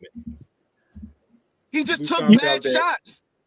He's one of those tricky shooters who would make a lot of bad shots, right? So you got to give him credit. You got to allow him to shoot. I'm telling you, if he goes another 6 for 18 or 6 for 20 in the next game, and you're saying still keep his minutes where they are, something's wrong with you. There's got to be an adjustment period here. There of has to be a move. What did they do last year? Nothing. They cut not a damn thing. They didn't even put him in 3-guard lineups. They didn't even allow him to get a rhythm. They put him on the bench. But true. What was the excuse last year? What was the excuse last year for the people who they was bringing in? Oh, but okay. John, this is that's what I'm saying. I can't 100% disagree with what you're saying, but it's like you're not trying to see that there could be another way to do this. Like you have these players, utilize these players. We saw what Gabe Vincent was for the Heat last year. Let's not pretend like Gabe Vincent can't shoot. We saw what he was. We understand Dinwiddie's having a tough year this year shooting the ball. I completely agree, but there are other things he does on the court very well.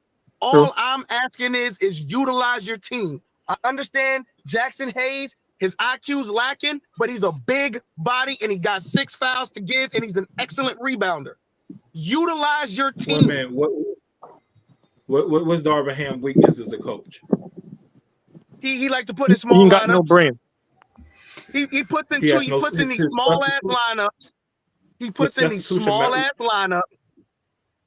He puts in these small ass lineups to try to sit here, and then you put LeBron at the center. Why do you have LeBron at the center at any point in this time in his career? At this point, there should be no reason LeBron's at the center position. Correct. At any point in the game, he puts in these weird ass lineups. Yeah, that's Darvin Ham's problem. Yeah, he's getting 35 minutes at the 4th spot or just 35 minutes a game. You need to have 2 other solid centers that combined could give you easily a double-double. You got 12 fouls from them. You got some defense. You got some rebounding. Because they're not going to – you could depend on to give you 20 to 25 shots a game. Let's be real. You need them Lakers to get the extra offensive rebounds. The Lakers are hurt. You don't have Vando there. You don't have Christian Wood there, which would probably make a difference. Your I think rotation Christian would Wood is probably be supposed to more come back solid. soon or something. But Even with we gotta Christian start. Wood, they don't utilize him very much because he's already undersized at 6'8". He's not getting the shots. He's a 20-point per game scorer, 18 to 20 I think point he's per like game scorer. 6'10". They're not going to utilize him Yeah, he's as they like should. 6'10", 6'11". He like 6'10", Yeah, I thought he 6'11". was taller than that. Yeah, I thought he was like 6'10". If you're not Other than 7 that, feet. Somebody do a even quick check. I think he's around 6'8", 6'9". I don't think even he's if touching you, 6'10" as yet. I What you think talking even about, if Christian you Wood? have all Christian this, Wood. Christian, I don't even think if I you thought have he was the like best 6'11". lineups, I just don't think that they just seem to be the best match with Denver yeah, right now. 6'10". Oh, he's Um, 6'10". I thought he 6'10". was 6'11".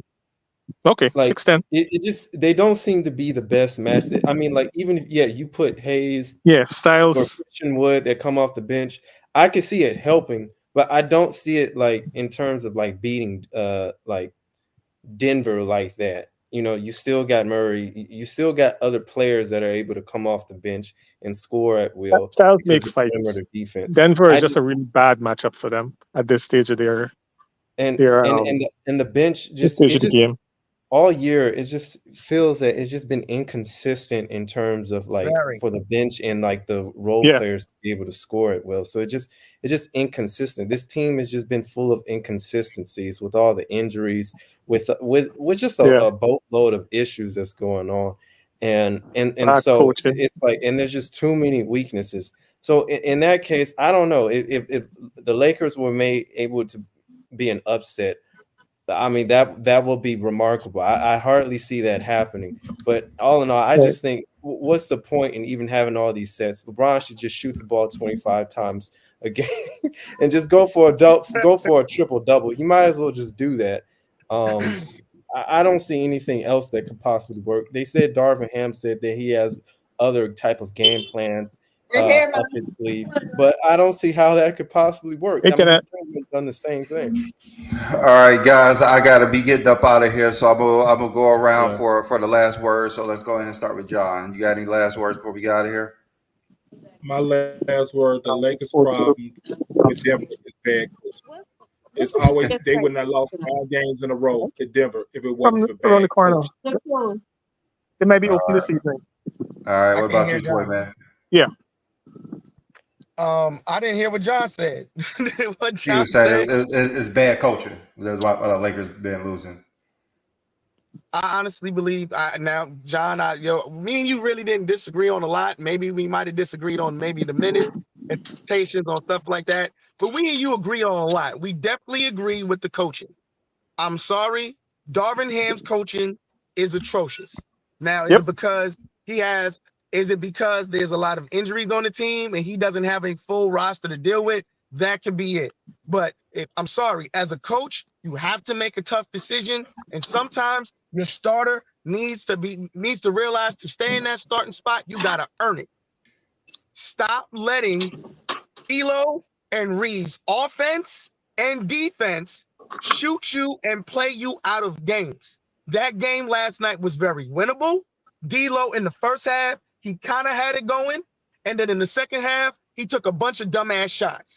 And instead of doing and making the hard decision and making him sit a couple of minutes to get his mind right, he just continued to let him shoot them out the game.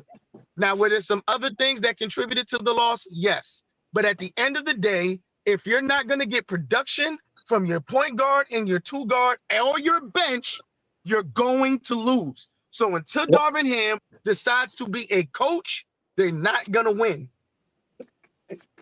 All right. Ishmael, any last words? Two things. I think that when LeBron is all said and done, when he's retired, I think more people will have him past Jordan. I don't know consensus, but I do think so. And second thing is for the Lakers. It's been a long time since I followed a team closely. I've watched about 80% of the games. It's been pretty entertaining how people have been going crazy when D'Lo plays bad, when Lakers play bad, Austin Reeves play bad, and then they play good. It's just the mix of it, and then playing Denver, how pretty much the saying how Lakers been afraid of Denver. I just think it's been pretty entertaining. Will they pull off the upset and be able? I don't know. It doesn't look so good, but all in all, it's been pretty good looking at LeBron James's 21st year and seeing how he's been playing pretty good. And so I just think it's pretty entertaining. It's been a pretty good season to watch. So that's all I have to say on that. All right, Wayne, last one. That was a great take. Thank you. All right. Parroting some of what the guys said already. Bring us home, Wayne. This 21st year has been entertaining. I've been waiting patiently for the season end stats and the awards to go out because I got my updated list. And it ain't looking good for Michael Jordan. Can't even get past Kareem. It's not looking good.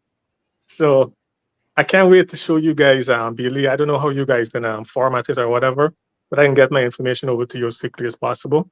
Oh, yeah, and we'll take it from there. All right, yeah, it's been looking good for Mike.